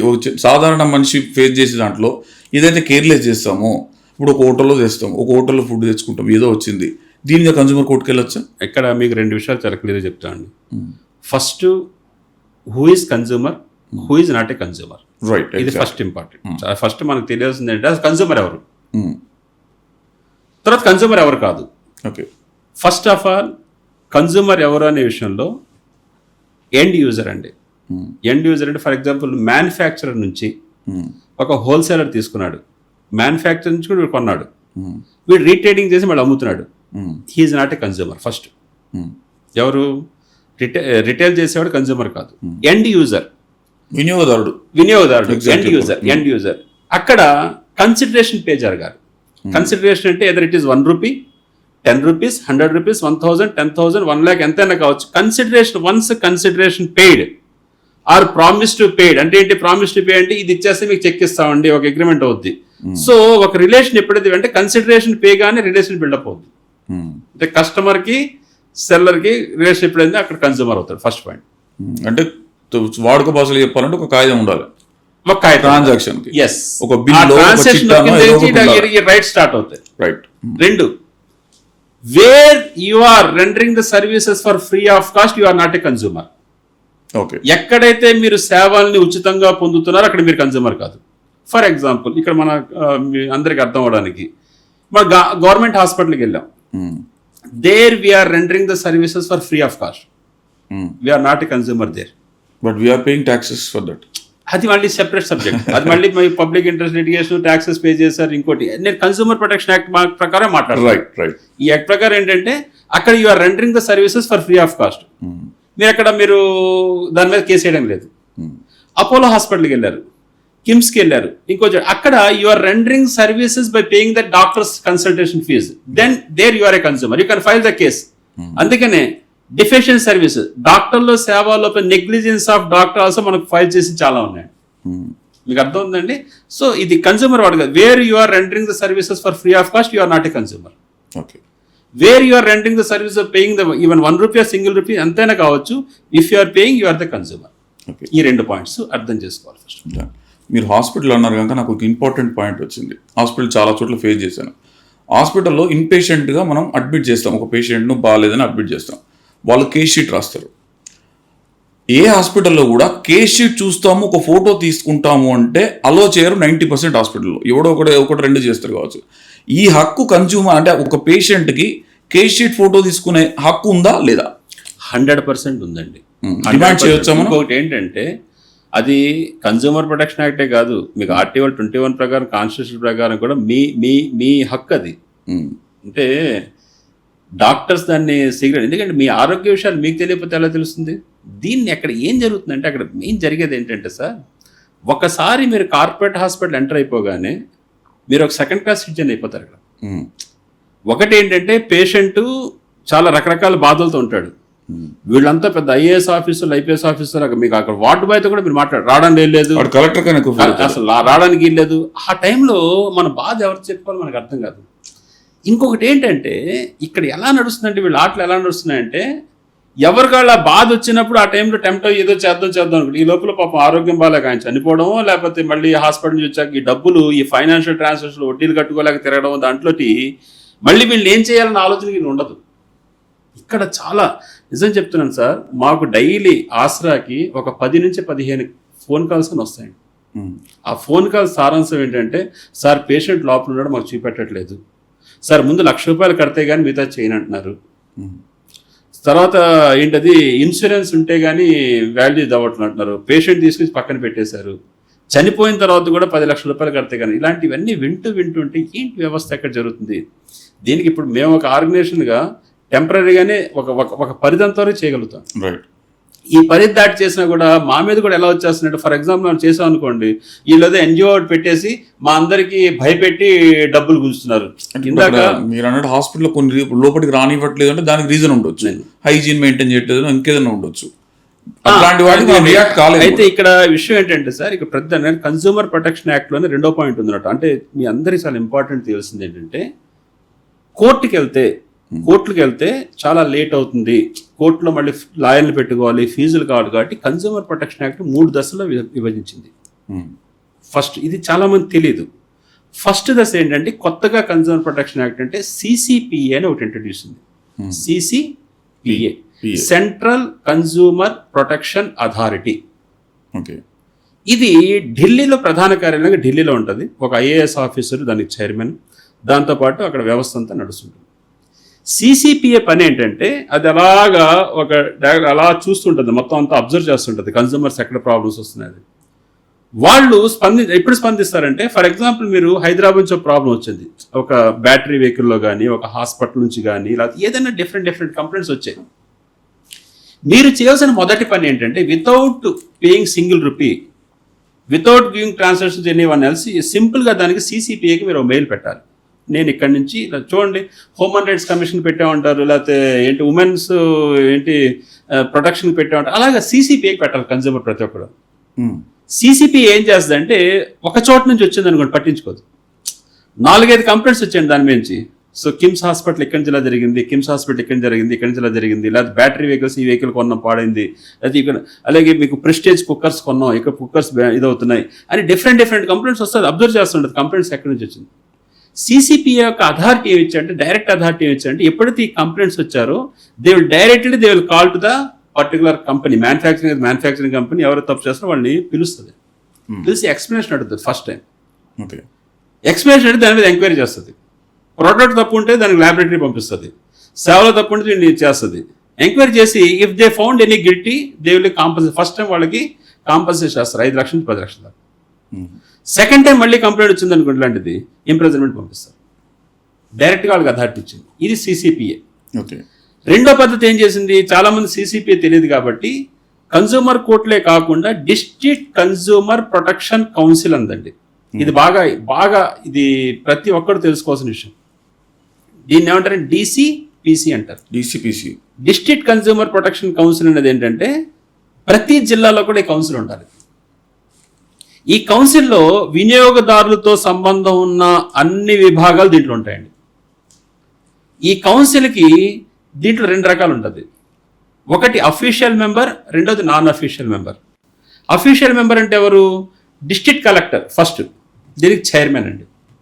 సో జాయింట్ కలెక్టర్తో వైస్ చైర్మన్ ఉంటారు. దాని తర్వాత DMHO, district medical and health officer, ఆయన ఒక మెంబరు. తర్వాత ట్రాన్స్పోర్ట్ డిపార్ట్మెంట్, ఆయన ఒక మెంబరు. ఫుడ్ అండ్ సేఫ్టీ, ఈయన ఒక మెంబరు. ఫుడ్ అండ్ సేఫ్టీకి జిల్లా అధికారి. దాని తర్వాత లీగల్ మెట్రాలజీ డిపార్ట్మెంట్ జిల్లా అధికారి. సో దాని తర్వాత వచ్చేసి ట్రాన్స్పోర్ట్ డిపార్ట్మెంట్, దాని తర్వాత ఎలక్ట్రికల్ డిపార్ట్మెంట్, దాని తర్వాత వాటర్ సప్లైస్, దాని తర్వాత జిహెచ్ఎంసి అంటే మున్సిపల్ కార్పొరేషన్స్. ఈ ప్రతి విభాగాల్లో వినియోగదారులతో చేసే వాళ్ళంతా కూడా జిల్లా అధికారులు అంతా కూడా వీళ్ళ మెంబర్స్గా ఉంటారు. దీంతో పాటు ఒక 5 నాన్ వాలంటరీ ఆర్గనైజేషన్స్ని కన్స్యూమర్ రైట్స్ ఆర్గనైజేషన్స్ కానీ ఎన్జిఓస్ కూడా మెంబర్స్గా పెడతారు. వీళ్ళని నాన్ అఫీషియల్ మెంబర్స్ అంటారు. ఓకే. ఇది ప్రతి నెల 2 నెలలకి కలెక్టర్ ఆఫీస్లో మీటింగ్ జరుగుతుంటుంది. ఇప్పుడు మీరు ఏవైతే చెప్పారో ఈ హాస్పిటల్ జరుగుతున్న ప్రాబ్లమ్స్ని ఈ యొక్క వాలంటరీ ఆర్గనైజేషన్స్ ఏవైతే ఎన్జిఓస్ ఉన్నాయో ఈ ఆర్గనైజేషన్స్ వీళ్ళని రిప్రజెంట్ చేస్తుంది కలెక్టర్కి. ఓకే. కలెక్టర్ ఏం చేస్తారు? మినిట్స్ ఆఫ్ మీటింగ్ నోట్ చేసి ఇదిగోండి డిఎంహెచ్ఓ గారు ఈ హాస్పిటల్ ఏ ప్రాబ్లమ్స్ వస్తుందో దీని మీద మీరు చూడండి. So transport department for example మేము ఉన్నామండి వైజాగ్లో ఉన్నప్పుడు గాజువాకలో కరెక్ట్గా ఈవినింగ్ 4:30కి స్కూల్స్ అన్నీ ఒకేసారి వదులుతున్నారు. అక్కడ పిల్లలకి బస్ ట్రాన్స్పోర్టేషన్ 2 బస్సులు ఉన్నాయి. పిల్లలంతా దాంట్లో ఎక్కడంతో కొంతమంది పిల్లలు పడిపోతున్నారు, రెవెన్యూ చేస్తున్నారు. సో మేము రిప్రజెంటేషన్ చేసాము, సార్ ఈ టైంలో చూస్తే ఆ టైంలో ఆర్టీసీ వాళ్ళకి ఇంకొక 2 బస్సులు వచ్చేలా చూడండి. అదేంటి for the facility of consumers. So collector గారు ఏం చేస్తారు? ఇమీడియట్గా మినిట్స్ ఆఫ్ మీటింగ్ నోట్ చేసి so Asara organisation has recommended to, so పిల్లలు దీనికోసం చేశారు, సో డిపో మేనేజర్కి డైరెక్షన్ ఇస్తారు. ఓకే. అది నెక్స్ట్ మీటింగ్లో ఇంప్లిమెంట్ అయిందో లేదు చూస్తాం. Immediate direct orders. అదే దాంట్లో కొంచెం ఈ పాలు అమ్మే చోట లేదా రైతు బజార్లో ఇక్కడ తూనికల కొలతల్లో ఈ ప్రాబ్లమ్స్ వస్తుంది, రైతు బజార్లో ఎవరైతే ఈ వెయిట్స్ వాడుతున్నారో ఈ వాడుతున్న అనే దాని మీద మీకు సరిగ్గా సీలింగ్ లేదు అని మనం రిప్రజెంట్ చేసాం అనుకోండి. కలెక్టర్ గారు లీగల్ మెట్రాలజీకి డైరెక్షన్స్ ఇస్తారు. ఇది త్వరితగతిగా ఎవరికి తెలీదు. ప్రాబ్లం ఏంటంటే కౌన్సిల్స్ ఉన్నట్టుగా తెలీదు. రెండోది కౌన్సిల్స్ కూడా కొన్ని జిల్లాల్లో అపాయింట్ చేయలేదు. సో ఇది అపాయింట్ చేసేలాగా మన కోర్టులో ఫైల్ చేసి వాళ్ళందరికీ రైట్ ఇన్ఫర్మేషన్ యాక్ట్ అడిగి అపాయింట్ చేయండి అని చేసి తీసుకొస్తున్నాం. ఇది ఆర్గనైజేషన్స్ చేయించాలి ఇవన్నీ. సో ఇంత చెప్తున్నారు మీరు కన్స్యూమర్ యాక్ట్ల గురించి, ఇవన్నీ పబ్లిక్ ఎట్లా తెలియాలి సార్? అంటే ఇంత ఉన్నది గవర్నమెంట్ కన్స్యూమర్ యాక్ట్ గురించి ఇంత రకాల కష్టపడి ఇంత పెద్ద వ్యవస్థను పెట్టింది, అంటే లీగల్ వ్యవస్థకు ప్యారలల్గా ఇంత పెద్ద వ్యవస్థను ఇక్కడ పెట్టి దాన్ని లీగల్గా లింక్ చేసింది. ఇవన్నీ కన్స్యూమర్లకు ఎట్లా తెలియాలి? మా హక్కులు ఏంటి ఇవన్నీ ఎట్లా తెలియాలా? సార్ 1986లో కన్స్యూమర్ ప్రొటెక్షన్ యాక్ట్ వచ్చిందండి. Consumer protection act is a very powerful act. ఎంత పవర్ఫుల్ యాక్ట్ అంటే మీకు మళ్ళీ చెప్తున్నాను, ప్రతిదానికి యాక్ట్ ఉంటుంది. బ్యాంకింగ్ ఒక యాక్ట్ ఉంటుంది, అంటే బ్యాంకింగ్ యాక్ట్ ఒకటి, ఇన్సూరెన్స్ యాక్ట్ ఒకటి, మెడికల్ యాక్ట్ ఒకటి, దాని తర్వాత డ్రగ్స్ అండ్ కాస్మెటిక్స్ యాక్ట్, దాని తర్వాత ఉమెన్ వెల్ఫేర్ యాక్ట్, రకరకాల యాక్ట్స్. అంటే ఒక్కొక్క యాక్ట్ ఒక్కొక్క విభాగం మీద పనిచేస్తుంది. కన్స్యూమర్ ప్రొటెక్షన్ యాక్ట్ ఎంత పవర్ఫుల్గా పెట్టారంటే మీరు డ్రగ్స్ అండ్ కాస్మెటిక్స్ యాక్ట్ తోటి మీరు బ్యాంకింగ్ యాక్ట్లో ఈ క్లాజెస్ తీసుకోవడానికి అవ్వదు. బ్యాంకింగ్ యాక్ట్ మీకు వచ్చేసి ఉమెన్ వెల్ఫేర్లో వెళ్దండి. కానీ కన్స్యూమర్ ప్రొటెక్షన్ యాక్ట్ వీళ్ళందరూ చేసే తప్పులు అన్నిటిలో పైన ఉంటుంది. వీళ్ళందరి మీద కూడా మీరు కేసు వేయచ్చు, అంత పవర్ఫుల్ యాక్ట్. దురదృష్టం ఏంటంటే యాక్ట్ వచ్చి ఆల్మోస్ట్ 84 అంటే 94, 2004, 2014, 2000 దగ్గర 40 సంవత్సరాలు అవుతున్నా రీసెంట్ సర్వేలో తెలియదు ఏంటంటే 2% కంటే ఎక్కువ అవేర్నెస్ లేదు. Right to education is one of the rights of the consumer as per the consumer protection act. Right to education ఏంటి? గవర్నమెంటే ఈ ఎడ్యుకేషన్ ఇవ్వాలి, ఇవ్వరు. ఎందుకు ఇవ్వరంటే ఇక్కడ సేవ. ఈ మధ్యలో ఏం చేస్తున్నారు మీరు ఇంపార్టెంట్గా, December 24 is the national consumer day అండి. అంటే 1986లో పార్లమెంట్లో ఉభయ సభల్లో అంటే 2 సభల్లో కూడా కన్స్యూమర్ ప్రొటెక్షన్ యాక్ట్ అనేది 1986 December 24 బిల్ పాస్ అయింది. ఆ సందర్భంగా అప్పటి నుంచి 1986 నుంచి అంటే government of India declare as the December 24 the national consumer day. ఆ రోజున వినియోగదారుల దినోత్సవం. ఆ రోజు ఏం చేస్తున్నప్పుడు ఈ మధ్యలో మాలాంటి ఎన్జిఓస్ కొన్ని ప్రెజర్ ఇచ్చి చేయడంతో ఆ కలెక్టర్కి కమిషనర్కి కొంచెం ప్రెజర్ ఇవ్వడంతో ఇప్పుడు ఏం చేస్తారంటే స్కూల్ విభాగాల్లో స్కూల్లో ఆ రోజు ఒక చిన్న ఏంటిది క్విజ్లా పెట్టేస్తున్నారు, వాళ్ళకి 2 సర్టిఫికేట్స్ ఇచ్చేస్తున్నారు. మరి దాంట్లో కూడా పాలిటిక్స్ వాళ్ళు ఎవరున్నారు ఏంటి ఇదంతా చూసుకోవడం, వాళ్ళతో సర్టిఫికేట్స్ ఇప్పించి మ్యాటర్ ఆ రోజుతోటి తూతూ మందరగా కడబడి ప్రాపర్ గా అయితే కన్స్యూమర్ రియల్ కన్స్యూమర్ చేరట్లేదు. ఇట్లా ఇంత కష్టపడి గవర్నమెంట్ చేసింది, చాలా పథకాలు చేరట్లేదు. ఓపెనింగ్ ఇంకో విషయం కూడా చెప్తాను, ఓపెనింగ్ ఇంకో విషయం చెప్తున్నాను, చేరట్లేదు. పోనీ చేరుద్దామని చెప్పేసి మాలాంటి వాళ్ళని ప్రయత్నించాం అనుకోండి, వెంటనే మళ్ళీ వీళ్ళే మా మీద బురద చల్లుతారు. ఎవరికి లేని ఇప్పుడు ఇంతమంది అడ్వకేట్స్ ఎవరికి లేని బాధ వీడికేంటి అంటే, వీడేదో కన్స్యూమర్ ప్రొటెక్షన్ యాక్ట్ అని కన్స్యూమర్ రైట్స్ అని ఏదో తీసేసుకొని వీడెంత దందా చేసేస్తున్నాడు, వీడెంత తినేస్తున్నాడు అంటే ఏంటి, మీకు మీరు చేయకపోగా చేసేవాళ్ళకి ఏమంటారు. ఇప్పుడు ఆలీ అనగానే బాగున్నారు 9 రాష్ట్రాలు చేస్తున్నట్టు ఎందుకు చేస్తాడండి ఆలీ? అసలు ఈ సెటిల్మెంట్ మ్యాటర్లో ఎంత దొబ్బేస్తున్నాడు, ఏం చేస్తాడంటే అవతోడు పిచ్చోడండి. మీరు ఫోన్ చేసి 1,00,000 ఇచ్చామంటే ఇచ్చేస్తుంటే కాదు విషయం. ఈ రోజు దాకా నేను చెప్తాను, 2014 నుంచి ఈ రోజు దాకా మేము 10,000 మీడియేషన్ కేసెస్ చేసాం, కానీ ప్రతిదీ కూడా as per the direction of the honourable courts. Okay, అసలు మీడియేషన్ అంటే ఏంటి, ఎట్లా మీడియేషన్ చేస్తారు? ఈ కన్జ్యూమర్ వీటిలోని మీడియేషనా లేదంటే వేరే రకాల మీడియేషన్ ఎలా చేస్తారా? ఇది ఎంతవరకు అవసరం అంటారు మీడియేషన్ చాలా అవసరం అండి. ఆల్టర్నేటివ్ డిస్ప్యూట్ రెజల్యూషన్లో ఈ మీడియేషన్ క్లాజ్ అనేది చాలా ఇంపార్టెంట్. అయితే ఈ మీడియేషన్ కూడా చాలా రకాలుగా ఉంది. ఫస్ట్ ఆఫ్ ఆల్ ఏంటంటే అండి, మీడియేషన్ ఎవరైతే చేస్తారో వాళ్ళ క్వాలిఫైడ్ మీడియేటర్ అవ్వాలి మీడియేషన్ చేసేవాళ్ళు. దానికి ఏంటంటే ఎవ్రీడే 8 hours చెప్పిన 5 days క్లాస్ ఉంటుంది. దీన్ని డిస్ట్రిక్ట్ లీగల్ సర్వీస్ అథారిటీ ద్వారా ప్రతి బార్ అసోసియేషన్లో ముందు వాళ్ళంతా ఏం చేస్తారంటే, అడ్వకేట్స్ ఎవరైతే మీడియేషన్ మీద ఇంట్రెస్ట్ ఉన్నారో వాళ్ళందరినీ కూడా ఆ క్లాసెస్కి అటెండ్ అవ్వమని చెప్పేసి ఇచ్చేస్తున్నారు. ప్రతి అసోసియేషన్లో కూడా క్లాసెస్ అవుతున్నాయండి. సో మీడియేషన్ ద్వారా ఎవరు తీసుకుని సర్టిఫికేట్ తీసుకుంటారు.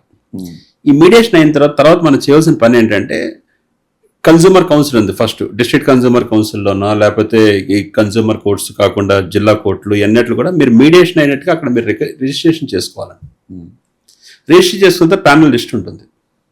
సో ఈ మధ్యలో కొత్తగా ఇప్పుడు ఏం చేస్తుందంటే, ఎప్పుడైతే మీరు కేసు ట్రయల్ స్టార్ట్ అయ్యే ముందు అంటే ఫస్ట్ కేసు ఫైల్ చేస్తారు, అదర్ పార్టీకి సమన్స్ వెళ్తుంది, summons other party other his advocate ఆయన అపాయింట్ అవుతారు. అపాయింట్ అయితే ట్రయల్ స్టార్ట్ చేస్తూ కోర్టు అడుగుద్ది, మీకేమన్నా రాజీ కుదుర్చుకునే అవకాశం ఉందా, అందుకని ముందు మీ ఇద్దరు మాట్లాడుకోండి అని అవకాశం ఇచ్చేసరికి, సో అప్పుడు వాళ్ళకి కోర్టు ఎస్ అన్నారు అనుకోండి, ఉన్న ప్యానల్ లిస్ట్ ఎవరున్నారో కోర్టు వాళ్ళకి రిఫర్ చేస్తుంది. రిఫర్ చేస్తూ మీడియేటర్కి ఎంత ఫీజు ఏంటి, ఎన్ని సిట్టింగ్స్లో చేయాలి, ఎన్ని రోజుల్లో చేయాలో చేస్తారు.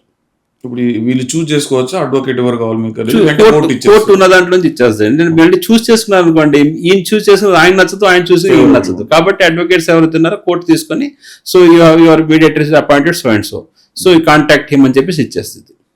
సో మీడియేటర్ కూర్చున్న తర్వాత 3 days 5 days అక్కడ బెనిఫిట్ ఏంటి, ప్లేస్ ఎక్కడ కూర్చోవాలి, ఎలా కూర్చోవాలి, ఏ టైంలో కూర్చోవాలి, మీ ముగ్గురు కూర్చొని డిసైడ్ చేసుకుంటారు. ఎవరైతే మీడియేటర్ లాయర్ ఉన్నారో ఆయన మీకు సమ్మన్స్ తీసుకొని టోటల్గా కేస్ పేపర్స్ చూసిన ఇద్దరు వింటారు. అది 1 day 2 days 3 days అని టైం ఫిక్స్ చేసుకుంటారండి. ఫిక్స్ చేసుకున్న తర్వాత ఇద్దరిని రాజీ కుదర్చడానికి ట్రై చేస్తారు.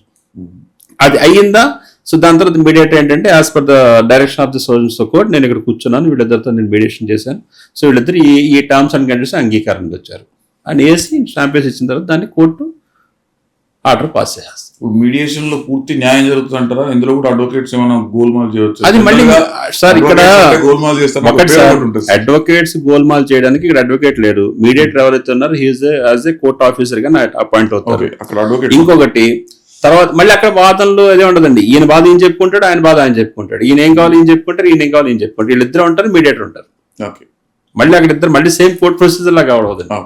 అయితే దీంట్లో ఇప్పుడు కొత్తగా మాకు అంటే మేము సుప్రీంకోర్టులో కానీ హైకోర్టులో కానీ మాకు ఇస్తున్న డైరెక్షన్స్ ఏంటంటే, కొత్తగా ఏమన్నా ఫర్మ్తో స్టార్ట్ చేసేటప్పుడు లేకపోతే ఇంకోటి చేసేటప్పుడు అగ్రిమెంట్ చేస్తామండి, మెమరాండం ఆఫ్ అండర్స్టాండింగ్. దాంట్లో క్లాజు మొన్నటిదాకా ఉండేది కాదు. అంటే ఏంటి, ఇద్దరు పార్ట్నర్స్ మధ్యలో ఒక అగ్రిమెంట్ రాసేటప్పుడు ఒక క్లాజ్ ఉండేది కాదు. ఆ క్లాజ్ ఏంటంటే ఇప్పుడు ఆర్బిట్రేషన్ అండ్ మీడియేషన్ క్లాజ్ పెట్టమన్నాం. If any problem arises between both the partners then first will be approach to the arbitrator as per the both parties interest అని క్లాజ్ ఒకటి రాయాలి అక్కడ. అంటే ఇప్పుడు ఈ కొత్త పార్ట్నర్షిప్ ఫార్మ్స్ లో రాస్తే before filing the case direct కోర్టులో కూడా రాదండి. అప్పుడు ఇద్దరు ఎక్కడికి వెళ్తారు, ఆర్బిట్రేటర్ గా మీడియేటర్ దగ్గరికి వెళ్తారు.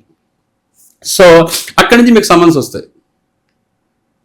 సో ఆ ఆర్బిట్రేటర్ మీడియేటర్ మీకు సెటిల్ చేయడానికి వస్తాయి. అక్కడ అవ్వలేదు అనుకోండి, ఆర్బిట్రేటర్ అవ్వలేదు అనుకోండి, దెన్ మళ్ళీ మీ ప్రాబ్లం మీరు మళ్ళీ ఇక్కడ అప్రోచ్ అవ్వడం, కోర్టు నుంచి ప్రొసీడ్ అవ్వడం అన్నీ జరుగుతుంది. ఇప్పుడు ఇవన్నీ అయిపోయిన తర్వాత నాకు ఒక ఇంట్రెస్టింగ్ క్వశ్చన్ వచ్చింది సార్. సార్ అడ్వకేట్లు అంటే ఒక రకమైన ఫీలింగ్ ఉంటుంది సమాజంలో. కొంతమంది అడ్వకేట్లు వీళ్ళు అటు కమిట్ అయిపోతారు, ఇది చేస్తారు అది చేస్తారు, లేదంటే వన్ సైడ్ కమిట్ అయిపోయి చేస్తారు అని కొంతమంది దగ్గర పోవడానికే భయపడతారు. ఎందుకు ఇలా వచ్చిందంటారు? అడ్వకేట్లు చేసే పనులు ఏంటి? ఇట్లా కొన్ని ఏమైనా చేస్తారా? సార్ ఒక్కటి చెప్తున్నాను, నేను ఎప్పుడు చెప్పినా ఒకటి చెప్తాను. అందరికంటే భయపడుతూ అందరికంటే బాధ్యతగా ఉండేది అడ్వకేటే. చాలామంది తెలియదు. ఇప్పుడు మీరు అడిగిన క్వశ్చన్ కారణం ఏంటంటే సార్, నేను అన్ని ఇంటర్వ్యూస్లో చెప్తాడు, సినిమా ప్రభావం చాలా ఎక్కువ ఉంటుంది ప్రజల్లో. సినిమాల్లో ఒక విలన్ పక్కన వెనకాల ఒక అడ్వకేట్ని పెడతాడు. పెట్టి ఈ విలన్ చేసే కార్యక్రమాలు అంటే వాడు అక్కడ ఏంటి రంజుగా ఒక మంచి చాలా క్రూరత్వం తీసుకురావాలి, లేకపోతే సినిమా హిట్ అవ్వదాడికి. ఈ క్రూరత్వంలో కూడా తప్పించుకోవాలా, ఒక అడ్వకేట్ని పెడతాడు. అడ్వకేట్ కనుసన్నలు నడుస్తుంటుంది అని మార్కెట్లో మీకు సొసైటీలో ఎలా వెళ్ళిపోయిందంటే, ఒక అడ్వకేట్ అనగానే ఇతను ఒక డేంజర్ మనిషి, బాబోయ్ అడ్వకేట్తో జాగ్రత్త, బాబోయ్ అడ్వకేట్ అంటే ఇలా చేస్తాడు అనే కాన్సెప్ట్ వెళ్ళిపోయిందండి. ఈ మధ్యలో అడ్వకేట్స్ అంటే మీకు గౌరవం పెరుగుతుంది. ఇప్పుడు ఏంటి, ఇప్పుడు చూసిన సినిమాల్లో కాపాడిన సినిమాల గురించి అడ్వకేట్స్ ని హీరోయిజం చేసి తీసుకొచ్చిన సినిమాలు ఇప్పుడు వచ్చాయి. అప్పుడు దాకా ఏంటి, అడ్వకేట్స్ ని అసలు వాళ్ళ కాన్సెప్ట్ ఆ రోజులు అలా చూపెట్టారు. కానీ అది టోటల్గా తప్పండి. ఇక్కడ సార్ ఒక్కటి చెప్పండి, సమాజంలో మంచోళ్ళు ఉన్నారు, చెడ్డోళ్ళు ఉన్నారు, ప్రతి రంగంలో ఉన్నారు. కానీ ఏ రంగం మీద పబ్లిసిటీ ఎక్కువ చేస్తే ఆ రంగాన్ని చూస్తారు. ఇప్పుడు నేను ట్రావెల్ చేసేటప్పుడు కూడా, నేను బస్సులో వెళ్ళినా, ట్రైన్లో వెళ్ళినా, ఫ్లైట్లో వెళ్ళినా, పక్కన పాసింజరు మనందరూ తెలుసు, భారతదేశంలో ఎక్కగానే కార్డు ఇచ్చేసుకోండి, మీరేంటి మేమేంటి, పరిచయం తొందర చేసేసుకుంటాం. కూర్చోగానే నవ్వుతూ చిన్న చిరునవ్వు, తర్వాత ఏంటంటే సో నా పేరు ఇలాగా అలీ అండి, ఓకే మీరేం నెక్స్ట్ క్వశ్చన్ అదే కదా మీరేం చేస్తారు. సో అడ్వకేట్ అనగానే ఒకసారి మీరు అడ్వకేటా అంటాడు అతను, అటెన్షన్ అయిపోతాడు చెప్పకుండా అడ్వకేటా. మళ్ళీ ఈ మధ్యలో కొత్త క్వశ్చన్స్ వస్తున్నాయి నాకు, మీరు క్రిమినలా సివిలా అంటాడు. క్రిమినలా సివిలా అంటాడు. క్రిమినల్ అంటే నేను క్రిమినల్ కాదండి, criminal practising advocate, civil practising advocate ఉంటారు.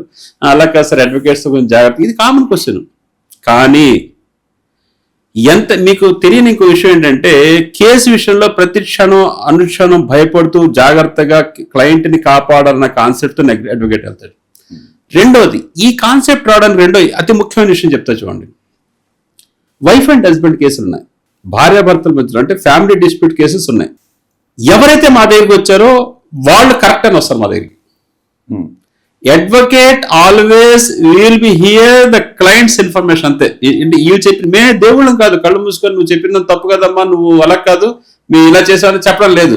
ఇది చెప్పినంత భార్య వచ్చింది అనుకోండి, భార్య ఏం చెప్పుద్ది, మా ఆయన అదండి, మా ఆయన ఇదండి, మా ఆయనలో చేస్తాడు, మా ఆయన అమ్మనాన్న ఇలాగా ఇవన్నీ చెప్పి వస్తుంది.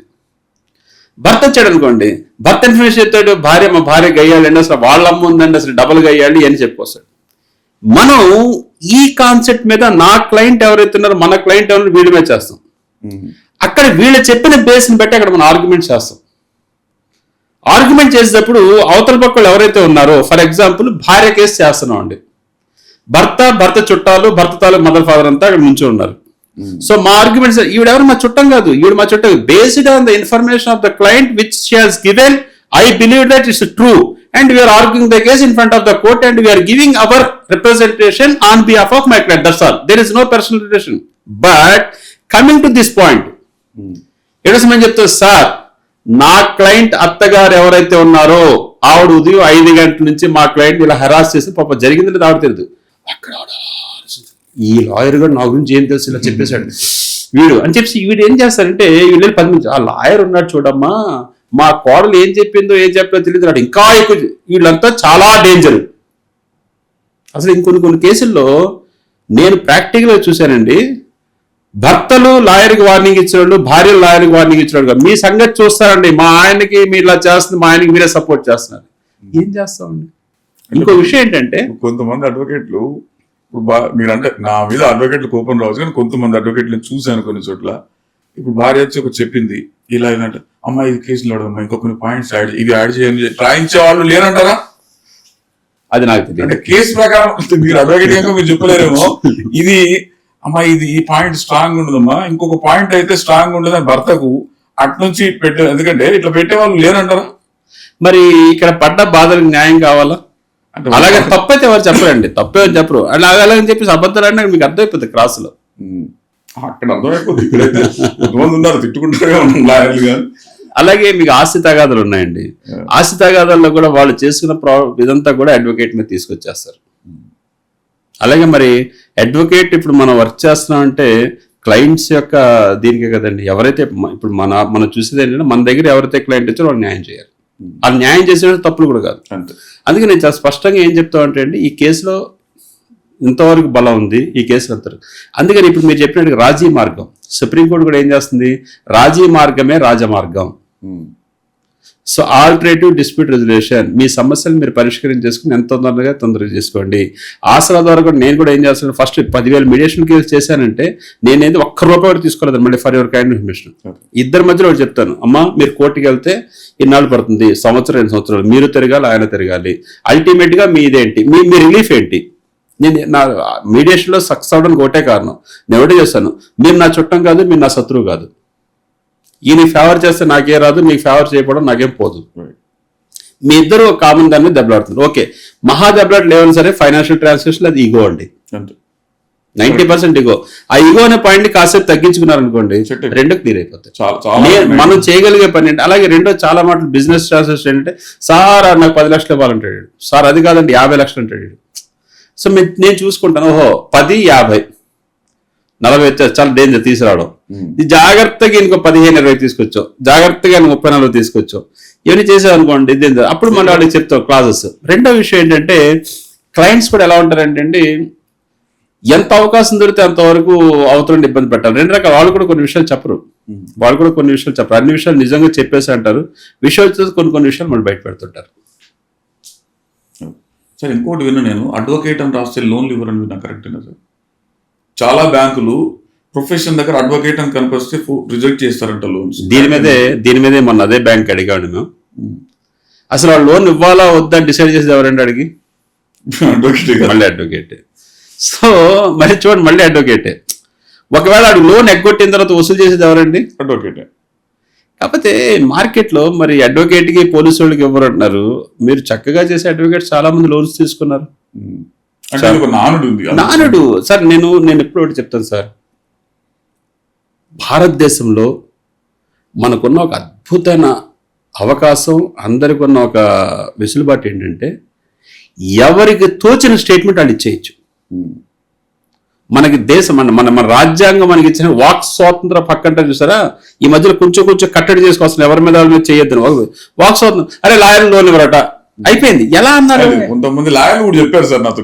ఎలా అన్నారు సార్, ఇప్పుడు నేనున్నాను, నా హౌసింగ్ లో నా పేరు మీద తీసుకున్నాను, నా వెహికల్ లో నా పేరు మీద తీసుకున్నాను అంటే వాళ్ళు కూడా చూస్తారు అడ్వకేట్ ఇది కాదు, ప్రొఫైల్ చేయాలి కదా. 90% అడ్వకేట్స్ ఇవ్వబడి. రెండో రీజన్ చెప్తాను, ఏదైనా సరే ఒక తమ్ రూల్ ఏంటి, ఏదైనా అప్పుకి వెళ్ళినప్పుడు ఎంప్లాయ్ అయితే 6 months మీ శాలరీ స్టేట్మెంట్ ఇవ్వాలి. If you are private employee, either you are doing business or you are professional service, you have to submit your 3 years income tax returns. 90% advocates open చెప్పేది ఏంటంటే income tax returns file చేయట్లేదు.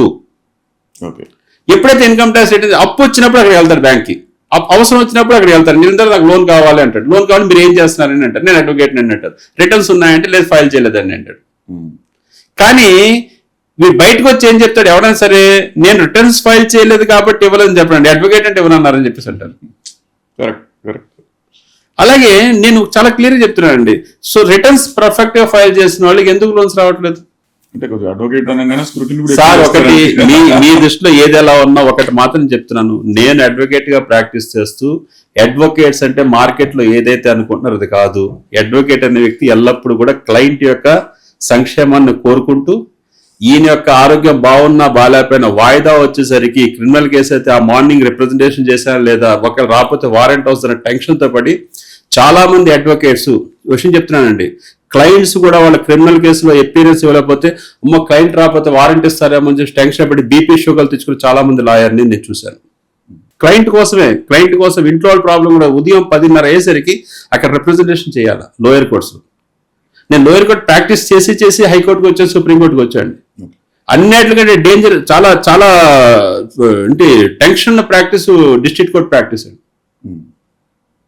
District court ప్రాక్టీస్లో morning 10:30 అయ్యేసరికి ఒక 4-5 కోట్ల work ఉంటుందండి. Criminal practice చేసేవాడికి 4-5 representation చేయకపోతే dismiss default అన్న పోద్ది, వారెంట్ అని ఇష్యూ అయిపోద్ది.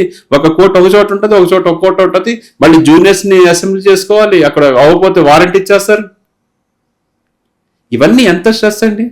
ఒక అడ్వకేట్కి ఎంత డబ్బులు ఇచ్చినా మనం దాన్ని మీరు కాంపన్సేట్ చేయలేదు. ప్రొఫెషన్ కైనా బయట నుంచి చూడడానికి ఒక రకంగా ఉంటుంది సార్, లోపల ప్రొఫెషన్ చేసేవాడికి ఒకలా ఉంటుంది, ప్రాక్టీస్ చేసేవాడికి ఒకలా ఉంటుందండి, బయట నుంచి చేసేవాడు ఒకలా ఉంటుందండి. చాలా సింపుల్ సార్. మీరు ఇంకొకటి నేను చెప్పొచ్చో లేదో ఒకటి మాత్రం చాలా స్పష్టంగా చెప్తున్నాను. కాన్సెప్ట్ లో జనాలు కూడా ఈ రోజు దాకా కూడా ఆంధ్రప్రదేశ్, తెలంగాణ ఈ స్టేట్స్ ఎక్కడ కూడా అడ్వకేట్ అనగానే క్లయింట్స్ కూడా ఎలాంటి వాళ్ళు అంటే సింపుల్ గా ఫోన్ చేసేస్తారు. సార్ నాదొక చిన్న ప్రాబ్లం, వాడు చెప్పేస్తారు, సార్ నాదొక చిన్న ప్రాబ్లం ఉందండి, జస్ట్ ఫోన్లో అడుగుతా చెప్పాడు అంటాడు. ప్రాబ్లం చిన్నదో పెద్ద నువ్వు అడగాలి కదా, అడిగిన తర్వాత చిన్నదో ఆడే డిసైడ్ అయిపోయి. నేను చాలా మంది అంటే చిన్న ప్రాబ్లం నాగిందో ఫోన్ లేదండి చిన్న సలహా అండి, చిన్న సలహా. ఈ సలహా ఫోన్లో ఇచ్చేయాల. అదే డాక్టర్ దగ్గరికి వెళ్ళి చిన్న సలహా అండి, జస్ట్ ఇది వస్తుందండి, జ్వరంలో వస్తుంది, ఈవినింగ్ అయ్యేసరికి అంటే 500 కట్టాడు ముందు లోపలికి అంటాడు. అలా ఈ రోజే నేను అడుగుతున్న ఆంధ్రప్రదేశ్, తెలంగాణ రాష్ట్రాల్లో, మన తెలుగు రాష్ట్రాల్లో అడ్వకేట్ కన్సల్టెంట్ ఫీజు ఇచ్చి ఎంతమంది నిజాయితీగా క్లయింట్స్ వచ్చి కలుస్తున్నారు చెప్పండి. ఎంతసేపు వచ్చేసి వాళ్ళ ప్రాబ్లం అంతా చెప్పేసారు. 1 గంట 2 గంటలు 3 గంటల టైం పడు వాళ్ళంతా వినాలి మనం. మరి ఇది ఎవరు మాట్లాడరేమి, ఇది ఎవరు చేయరేమి. అడ్వకేట్కి ఎంతసేపు, అడ్వకేట్ లేకపోతే ఒక నిమిషం నువ్వు వెళ్ళావు, నీకు ప్రాబ్లం వచ్చినా మళ్ళీ అడ్వకేట్ రావాలి. కానీ అడ్వకేట్ అంటే నీకు ఇది సార్. ఇంకో విషయం ఏంటంటే ప్రొసీజర్స్ ప్రకారం నేను కూడా అడ్వకేట్ కాన్సెప్ట్ ఇలా ఈ కాన్సెప్ట్ ఉన్నానండి. అందుకే లాయర్ నేను చూసిన తర్వాత నాకు ఆ ప్రాబ్లమ్స్ తెలిసింది. సార్ మీకు ఒక్క విషయం చెప్పనా, ఒక హైకోర్టులో కానీ లేదా లోయర్ కోర్టులో కానీ కేసు ఫైల్ చేసిన తర్వాత మార్నింగ్ మన సీరియల్ నెంబర్ ప్రకారం కోసం హీరింగ్ కోసం కూర్చుంటే మీ సీరియల్ నెంబర్ 30 వచ్చిందా 10 వచ్చిందా, ఒక్కోసారి 14-15 సీరియల్ నెంబర్ వస్తుంది హైకోర్టులో, 29 సీరియల్ నెంబర్ వస్తుంది, 25 దాకా వచ్చి ఆగిపోతుంది. దానికోసం లంచ్కి కూడా వెళ్ళకుండా ఈవినింగ్ 2-3 దాకా కూడా వెయిట్ చేస్తే లాయర్ అండి. నువ్వు మాత్రం టైంకి 1 గంట భోజనం. కానీ ఒక కేసు ఒక క్లయింట్ తీసుకున్నావు అంటే మధ్యాహ్నం భోజనాలు కూడా టైంకి తిన్న అడ్వకేట్స్ చాలా మంది ఉండి ఆరోగ్యాలు పాడైపోయిన అడ్వకేట్స్ చాలా మంది ఉన్నారు. అడ్వకేట్ కి with in the court room కాకుండా సామాజిక బాధ్యత ఎంత ఉండాలంటారు, ఎలా ఉండాలంటారు? సమాజంతో అడ్వకేట్, సామాజికంగా అడ్వకేట్ బాధ్యత ఎంత? నేను మిమ్మల్ని అడుగుతున్నాను, అడ్వకేట్ బాధ్యత అన్నారు. ఒక as a human being you have no rights, you have no responsibility. So why you are always blaming on this? No, I'm not blaming, sir. I'm not blaming. I don't want to blame. My intention is not that. ఒక general గా ఒక advocate కోర్టులో అవన్నీ చేస్తుంటారు కదా, సామాజికంగా ఎలా మిగిలితే అంటే నా ఉద్దేశం కూడా సమాజంలో అడ్వకేట్ కు ఒక గౌరవం పెంచాలంటే ఎట్లా ఉంటే గౌరవం పెంచగలుగుతారని నా ఇంటెన్షన్. దాన్ని ఇలా అడిగాను నేను. ఇప్పుడు లేదంటారా? ఉంది, ఇంకా కొంచెం పెంచాలంటే సార్. అడ్వకేట్ కు గౌరవం లేకుంటే ఎట్లా? అన్ని చేసేది అడ్వకేట్లే కదా సార్. దీనికి నేను ఎలా ఆన్సర్ చెప్పాలనేది నాకు కొంచెం కానీ అంటే గౌరవం పెంచాలి నా దృష్టిలో. ఇప్పుడు నేను ఉన్నానండి, నా దగ్గర ప్రజెంట్ ఇప్పుడు నా క్లయింట్ బేస్ 300 మంది ఉన్నారు. నేను నిరంతరం ఈ 300 మందికి నేను టచ్లో ఉంటాను. ఎప్పుడు ఫోన్ చేసినా వాళ్ళకి ఫోన్ రిప్లై అయిపోయినా వాళ్ళ మెసేజ్ ద్వారా కానీ ఇచ్చేసుకుంటూ వస్తాను. ఈ 300 మంది నాకు 600 మందికి 1000 మందికి వీడియో ప్రొసీజ్ చేస్తాడు. ఈ ప్రక్రియలో ఏదో అంటే నాది కాకుండా ఏదో క్లయింట్కి ఏదో అడ్వకేట్ ఇవ్వకపోతే అడు మంచి చేస్తే మీకు చెప్తున్నాను, 100 పనులు మంచి చేసినప్పుడు ఒక పని తప్పు చేశాడు అనుకోండి, ఈ చేసిన 99 చెప్పడు, ఈ ఒకటే పబ్లిసిటీ చేస్తాడు. ఈ సమాజంలో ఒకటి ఈ రోజు కూడా మనం చక్కగా ఉంటున్నాం, హ్యాపీగా భార్య పిల్లలు వెళ్తున్నాం అంటే ఆ చట్టం, న్యాయం, కాన్స్టిట్యూషన్ అలా ఉంది కాబట్టి ఉంటున్నాం. దేవుడి దయ వల్ల నేను చూసింది మన ప్రొఫెషన్లో 100% గౌరవం ఉందండి, గౌరవం తీసుకెళ్తున్నాం. ఇంకా అడ్వకేట్స్ ఇంకా బాధ్యత చేస్తున్నారు, ఇంకా జరుగుతుంది. అంటే ఇది ఉద్దేశం కూడా అంతే సార్. అడ్వకేట్లను బ్లేమ్ చేయాలన్న ఉద్దేశం కాదు, కొన్ని అపోహలు ఉంటాయి కదా, అట్లాంటి వాటి తొలగించాలంటే వీళ్ళు ఇంకా పబ్లిక్ ఎలా సార్. ఇప్పుడు నా మీద గొడవ వస్తుందా లేకపోతే ఇంకోటి వస్తుందా అది కాంట్రవర్సీ చెప్పలేను, కానీ నేను చెప్తున్నాను సార్, ఈ రోజున మీరు ఏదైనా అనుకోండి, ఒకవేళ ఏమైనా వచ్చినా కూడా మీరే చూసుకుని అడ్వైట్ చేయండి. అడ్వకేట్స్ కంటే ఇంపార్టెంట్గా మనిషి ఆరోగ్యాన్ని కాపాడేది డాక్టర్ అండి. ఈరోజు ఒక సామాన్య మానవుడు నేను చూశాను, కేవలం దగ్గానని హాస్పిటల్కి వెళ్తే 2 లక్షల రూపాయలు 3 లక్షల రూపాయలు బిల్ వేసి పంపిస్తున్నారు. డాక్టర్ అంటే ఒకప్పుడు మనం 2 చేతులు పెట్టిన అవసరం, ప్రాణాన్ని కాపాడేంత ఏమాత్రం ఇది లేకుండా ఫస్ట్ ఈ రోజున ఒక విషయం చెప్పండి.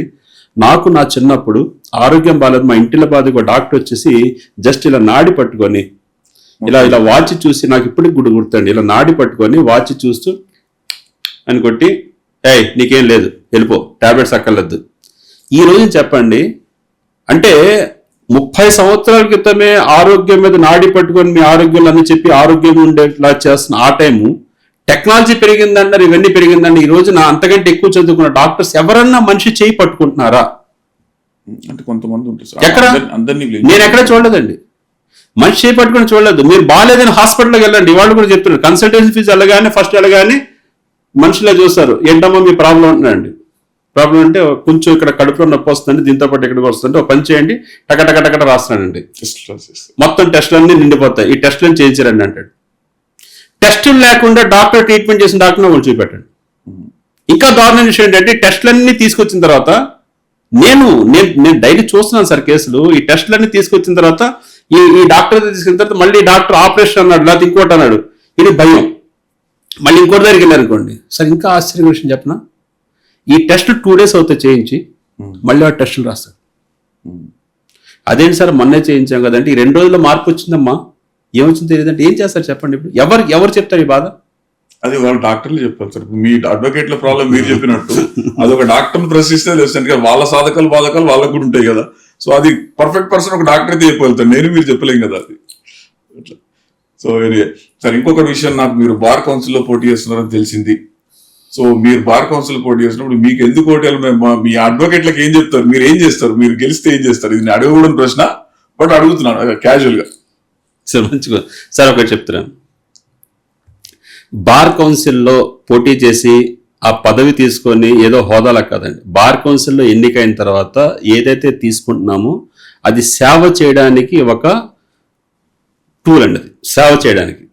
నేను బార్ కౌన్సిల్ మెంబర్గా నిలబడ్డానికి ప్రధాన ఉద్దేశం ఏంటంటే, నేను చూశానండి అడ్వకేట్కి ఉన్న రక్షణ ఏంటి, అడ్వకేట్కి ఉన్న ఏంటది ఈ జీవనశైలిలో ఆయన ఎంతవరకు బాధపడుతున్నా ఎలా పడుతుందని చూస్తున్నప్పుడు నాకు చాలా కొన్ని విషయాలు, భయంకర విషయాలు కొన్ని వచ్చాయి. ఒకటి, ఫస్ట్ ఆఫ్ ఆల్ ఈ రోజున నేను బార్ కౌన్సిల్ నిలబడిన ప్రధాన ఉద్దేశం ఏంటంటే,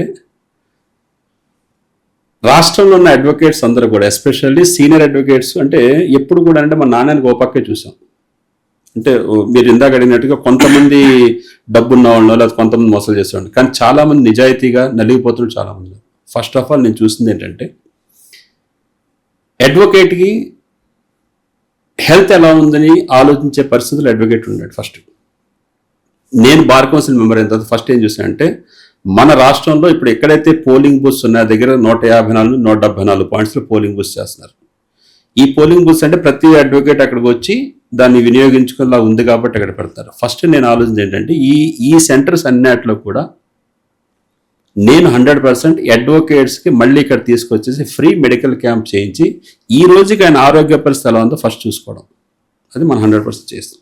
2, జూనియర్ అడ్వకేట్ ఎవరైతే వచ్చారో, నేను ఓపెన్గా చెప్తున్నాను అండి, మనం లా కాలేజీలో చదువుతున్న చదువుకి ప్రాక్టీస్కి ఏమాత్రం సంబంధం ఉండదు. మూడ్ కోర్ట్స్ అని పెడతారండి, ఫైనల్ ఇయర్లో నువ్వు కోర్ట్ ప్రొసీడింగ్స్ చూడమని చెప్పేసి వాళ్ళు పుస్తకం పట్టుకుని వస్తారు, ఎవరు ఏంటో తెలియదు, ఏం జరుగుతుందో తెలియదు, బొమ్మలు చూసి అర్థం కాని ఇంగ్లీష్ సినిమా చూసి వెళ్ళిపోయినట్టు వెళ్ళిపోతారు తప్ప ఎవరిని అడగరు. ఎవరు దగ్గరుండి ఇది ప్లెయింటిఫ్ అంటే ఇడు, డిఫెండెంట్ ఇది, లేకపోతే కంప్లైంట్ ఇతను, ఎక్యూజ్డ్ ఇతను, ఇలా ఏమి చూపెట్టండి. బయటకు వచ్చాక junior advocate 10th, inter, degree, law అన్ని చదివి ఎన్ని చేసి బయటకు వచ్చిందా మళ్ళీ ఇక్కడ ప్రాక్టీస్లో వచ్చి 3-4 సంవత్సరాలు లైన్లో రాడు. ఈ 3-4 సంవత్సరాల దాకా కూడా అతను ఏం తింటాడు ఏంటనేది ఎవరు ఎక్కడి నుంచి డబ్బులు ఎవరు. సో ఫస్ట్, రెండో పాయింట్ నేను ఏంటంటే, జూనియర్ అడ్వకేట్స్కి అకాడమీ పెట్టాలని పోరాడుతున్నాను. సో లా పట్టా తీసుకున్న ప్రతి ఒక్కళ్ళు బార్ కౌన్సిల్ ఎన్రోల్ చేసుకుంటారు. ఎన్రోల్ చేసుకుని ఒక ఫీజు కడతారు, ఆ ఫీజు ప్రకారం వాళ్ళు చేసిందో ఒక సర్టిఫికేట్ ఇచ్చి, జస్ట్ సర్టిఫికేట్ ఇచ్చి పంపించేస్తారు. నేను తీసుకొచ్చేది ఏంటంటే, సర్టిఫికేట్ ఇచ్చిన తర్వాత బార్ కౌన్సిల్లో ఎన్రోల్ అయిన ప్రతి యువ న్యాయవాది కూడా ఒక 3 days సెషన్స్ని మేము పెట్టేలాగా అడ్వకేట్స్ అకాడమీ పెట్టి, అసలు కోర్ట్ ప్రొసీడింగ్స్ ఏంటి, అసలు ఆబ్సెంట్ పిటిషన్ అంటే ఏంటి, సివిల్ కేసుల ప్రొసీజర్ ఎలా జరుగుతుంది, క్రిమినల్ కేసుల ప్రొసీజర్ ఎలా జరుగుతుంది, కోర్ట్ ప్రొసీడింగ్స్ ఏం చేయాలనేది బేసిక్ ఫండమెంటల్స్ కూర్చోబెట్టి చూపెట్టాలండి. నెంబర్ 2, ఈ 2 అయిన తర్వాత 3వది ఏంటంటే, ఏ అడ్వకేట్కి ఈ రోజున కార్పొరేట్ కంపెనీలో పనిచేసే ప్రతి ఒక్కరు కూడా హెల్త్ కార్డు ఉందండి. అడ్వకేట్ ఆరోగ్యం సడన్ గా పాడైంది అంటే, ఇందా మనం అనుకున్నామండి, ఏ హాస్పిటల్కి వెళ్ళినా సరే బిల్స్ లేకుండా ఎక్కడ ఏమి చేయరు, ఏంటిది టెస్టులు లేకుండా. ఆ టెస్టులు చేయించాలన్నా 25,000-50,000 కావాలి. సో అర్జెంట్గా అడ్వకేట్స్ చేయాలని ఉండదు. అలాగే హెల్త్ కార్డు ఫెసిలిటీ, ఆ హెల్త్ కార్డు తోటి ఒక 5 లక్షలు హెల్త్ లిమిట్, 10 లక్షల రూపాయలు హెల్త్ లిమిట్, మినిమం బేస్మెంట్, అంటే అతను ఒక ధైర్యం వస్తుంది, నా ఆరోగ్యాన్ని పాడదు. మీకు విషయం చెప్తాను, ఎప్పుడైతే ఇన్సూరెన్స్ కార్డు మీతో ఉండి, ఎప్పుడైతే ఈ పిల్లల చదువులు అయిపోయిందో మనిషి సగం రిలాక్స్ అయిపోతాడు. మీకు భారతదేశంలో అయ్యా అత్యధిక ఖర్చు దేని మీద అండి? హాస్పిటల్ ఫ్రీ అయిపోయి, ఎడ్యుకేషన్ ఫ్రీ అయిపోతే మీకు ఖర్చే ఉంది. కొన్ని కంట్రీస్కి మనకున్న తేడా అంతే.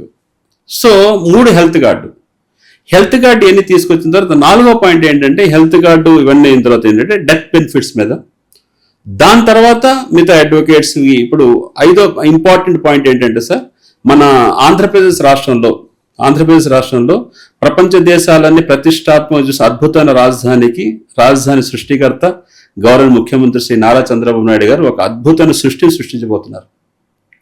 అక్కడ అన్ని కమ్యూనిటీస్ వాళ్ళు ఉండడానికి ఉందండి. అడ్వకేట్ కమ్యూనిటీకి ఎక్కడ స్థలం కేటాయించలేదు. సో నా కోరిక ఏంటంటే, అడ్వకేట్స్ కూడా ఒక సొసైటీ లాంటిది పెట్టి, అక్కడ కూడా ఒక 25 ఎకరాల 50 ఎకరాల మాకు కూడా తీసుకున్న దాంట్లోంచి ప్రతి వాళ్ళకి కేటాయిస్తారు. బ్యాంకింగ్ అని, దీన్ని, సో కాలేజెస్కి ఇది, తర్వాత ఎందుకు అకాడమీ, స్పోర్ట్స్ అకాడమీ పెడతామని కూడా ఇచ్చారు. వేర్ ఇస్ అడ్వకేట్స్కి, కమ్యూనిటీకి, సొసైటీకి గృహ నిర్మాణానికి ఎక్కడ ఉందండి? సో దాన్ని కూడా చేయించి ప్రతి అడ్వకేట్ కూడా ఒక సొంత ఇల్లు ఇలాగా చూడాలన్న ప్లాను. ఈ ప్లాన్ మీద నేను 100% కృషి చేస్తానండి. 2 పాయింట్స్ ఏవైతే ముందు చెప్పానో, ఒకటి, బార్ కౌన్సిల్లో సర్వీస్ చేసే అవకాశం కల్పిస్తే, ఎన్నిక అయిపోయి డిక్లేర్ అయిన మొదటి 1-2 నెలల లోపల కూడా ప్రతి అడ్వకేట్ కూడా హెల్త్ చెకప్ క్యాంపులు చేయిస్తా. ప్రతి యువ న్యాయవాది కూడా ఫస్ట్ అకాడమీ ద్వారా ట్రైనింగ్ ఇప్పించి ఆయన ఇండివిజువల్గా ప్రాక్టీస్ చేయించేలా చేస్తాను. ఇది నా ప్రమాణం అండి. ఇది నేను 100% చేయిస్తాను. ఆసరా అనే ఆర్గనైజేషన్ ద్వారా నేను ప్రతి సంవత్సరం, ఓపెనింగ్ చెప్తున్నాను, ప్రతి సంవత్సరం 50 నుంచి 100 మంది స్టూడెంట్స్ని నేను సుప్రీంకోర్టుకి తీసుకెళ్ళి, supreme court proceedings, parliament proceedings, Delhi high court proceedings ఇవన్నీ చూపెట్టి నేను తీసుకొస్తున్నాను. ఒక బార్ కౌన్సిల్ మెంబర్ అయిన తర్వాత వీళ్ళందరితో నేను సుప్రీంకోర్టు జడ్జెస్ దాకా కూడా తీసుకెళ్లి, వాళ్ళతో కూడా నేను ఒక ఇంటరాక్షన్ క్లాసెస్ అది కూడా ఏర్పాటు చేయించి, ఆ మోటివేషన్ చాలా ఎక్కువ ఉంటుంది. ఇలాంటి చేయాలని చాలా తపనతో ఆల్రెడీ చేసుకుంటూ వచ్చాను. ఇంకా చేస్తానండి మాటేస్తాను. ఇదొక్క రీజన్. అంటే ఇక్కడ 2 రకాలు చెప్తానండి. మీరు అడగచ్చు నన్ను క్వశ్చన్, ఇవన్నీ చేయడానికి బార్ కౌన్సిల్ మెంబరే అవ్వాలా అన్నది. బార్ కౌన్సిల్ మెంబర్ కాకముందు కూడా ఇవన్నీ చేసుకుంటూ వచ్చానండి. కాకపోతే బార్ కౌన్సిల్ మెంబర్ అవడానికి ఉదాహరణ ఏంటంటే, ఫర్ ఎగ్జాంపుల్ నేను మెడికల్ క్యాంపులు చేయాలని ఉంది. ఇప్పుడు నేను ఆల్రెడీ చేస్తున్నాను. కాకపోతే ఇప్పుడు నేను మళ్ళీ చేయాలంటే ఆ ప్రెసిడెంట్ని కలవాలి, మళ్ళీ వీళ్ళు అప్రూవల్ తీసుకోవాలి, 2 ఆటలతో మళ్ళీ చేస్తే దగ్గరగా ముందు అసలు ఆ క్యాంప్ పెట్టడానికి నాకు 15 రోజులు టైం పట్టేస్తుంది.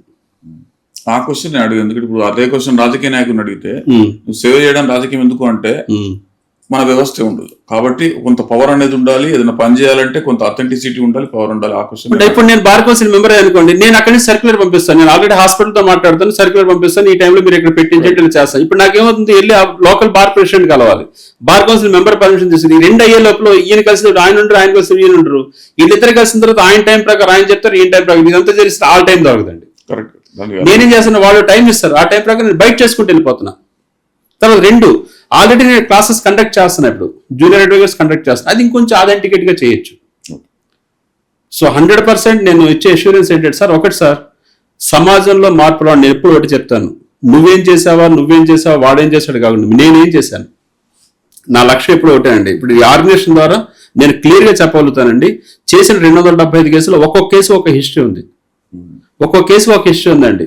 1,60,00,000 రూపాయలు ఇన్సూరెన్స్ పాలసీ వాళ్ళు ఎగ్గొట్టిన కేసుల్ని 1,60,00,000 రూపాయలు ఇప్పించి 9 మంది ఆడపిల్లలు పెళ్లి చేసేవాడిని. భర్తలు చనిపోతే భార్యలకు ఎగ్గొట్టిన ఇన్సూరెన్స్ పాలసీ కేసులు 2,500 అవేర్నెస్ క్యాంపులు పెట్టామండి, 10,000 కేసులు మీడియేషన్ ద్వారా సాల్వ్ చేసామండి. ఇది నేను చేశాను, ఇంకా చేస్తాను. దేవుడు మనకి బలం ఇచ్చినంతసేపు, అంటే ఆరోగ్యం ఇచ్చినంతసేపు ఇంకా చేయాలని ఒకటే, దేవుడిని ఎప్పుడు నేను ఒకటే కోరుకుంటా, వీలైతే నా ద్వారా ఒకటి హెల్ప్ చేయాలి. తర్వాత ఇంకోటి అండి, నేను ఎంతైతే హెల్ప్ చేసుకుంటూ వెళ్ళానో అన్ని కామెంట్స్ కూడా వచ్చాయండి, వీడు చేస్తున్నట్టు ఊరినే చేయడం, అది దేవుడు తెలుసు. తీసుకున్నానా లేదా, చేసామా లేదని మనకు తెలుసు. అయితే నేను చూసింది ఏంటంటే, రైట్, వెరీ గుడ్, నా గురించి మాట్లాడుకుంటున్నా అంటే నేను ఎంతో కొంత చేస్తాను. Either it positive or negative, I have to give answer to the only almighty, the sole power ఒక్కడికి ఇవ్వాలి తప్ప నువ్వెవరు. పోనీ ఇవన్నీ నా మీద రాలేసి నువ్వేమైనా చేస్తున్నావు అంటే నీకు టైం లేదు అక్కడ. సో ఇదొక్కటే సార్, దేవుడి దయ వల్ల సమాజంలో చట్టాలు బాగున్నాయి, వ్యవస్థ బాగుంది. కాకపోతే వ్యవస్థని అర్థం కాక రకరకాల కన్ఫ్యూజన్స్ ఉన్నారు. దాన్ని నా ప్రయత్నం ఏంటంటే నా వంతుగా ఆ వ్యవస్థ మీద ఎడ్యుకేట్ చేయాలనే భాగంగా తీసుకెళ్తున్నాను. దీనికి మీలాంటి వాళ్ళు కూడా ఏంటంటే యాక్చువల్గా నేను చాలా ఇంట్రెస్ట్ చూసింది ఏంటి, ఎంతసేపు ఎంటర్టైన్మెంట్ ప్రోగ్రామ్స్, ప్రజలకు పనికొచ్చే ప్రోగ్రామ్ చూడండి, నీకు పనికొచ్చే ప్రోగ్రామ్ చూడరు. వీడికి ఇంట్రెస్ట్ ఏంటంటే నెగిటివ్ వ్యూస్ కావాలి. సో నువ్వు కన్జ్యూమర్, నీ గురించి తెలుసుకోక ఇంటర్వ్యూ పెట్టాను, మనం హైలైట్ పెట్టామంటే ఇది నాకు సంబంధించింది కాదు కదా. కష్టం. అందులో మీడియా ఛానల్స్ కూడా అంటే వాళ్ళ కుక్క మనిషిని కలిసిందని కానీ ఆ ఛానల్స్ ఎక్కువ. ఏది ఏమైనా మీరు ఇంత అంటే వినియోగదారులకి ఒక మంచి అవగాహన కల్పించాలని మీరు బాధ్యత తీసుకొని చేయడం కూడా నిజంగా చాలా థ్యాంక్స్ అండి. సో ఇలాంటి అంటే ఇది మా కోసం కాకుండా వినియోగదారులు వాళ్ళ హక్కులు తెలుసుకుంటే ఇంకొంచెం వస్తుంది. ఎల్లవేళ ఇంకోటి ఆసరా.in వెబ్సైట్ ద్వారా కూడా వాళ్ళ యొక్క కంప్లైంట్స్ ఇవ్వచ్చు. అలాగే అప్రోచ్ చేస్తే ఎప్పుడు మా వంతు ఏదైతే చేయాలో 100% చేస్తానని, సేవ చేయడానికి ఎప్పుడు ఉన్నానని చెప్పేసి చెప్తూ thank you so much sir.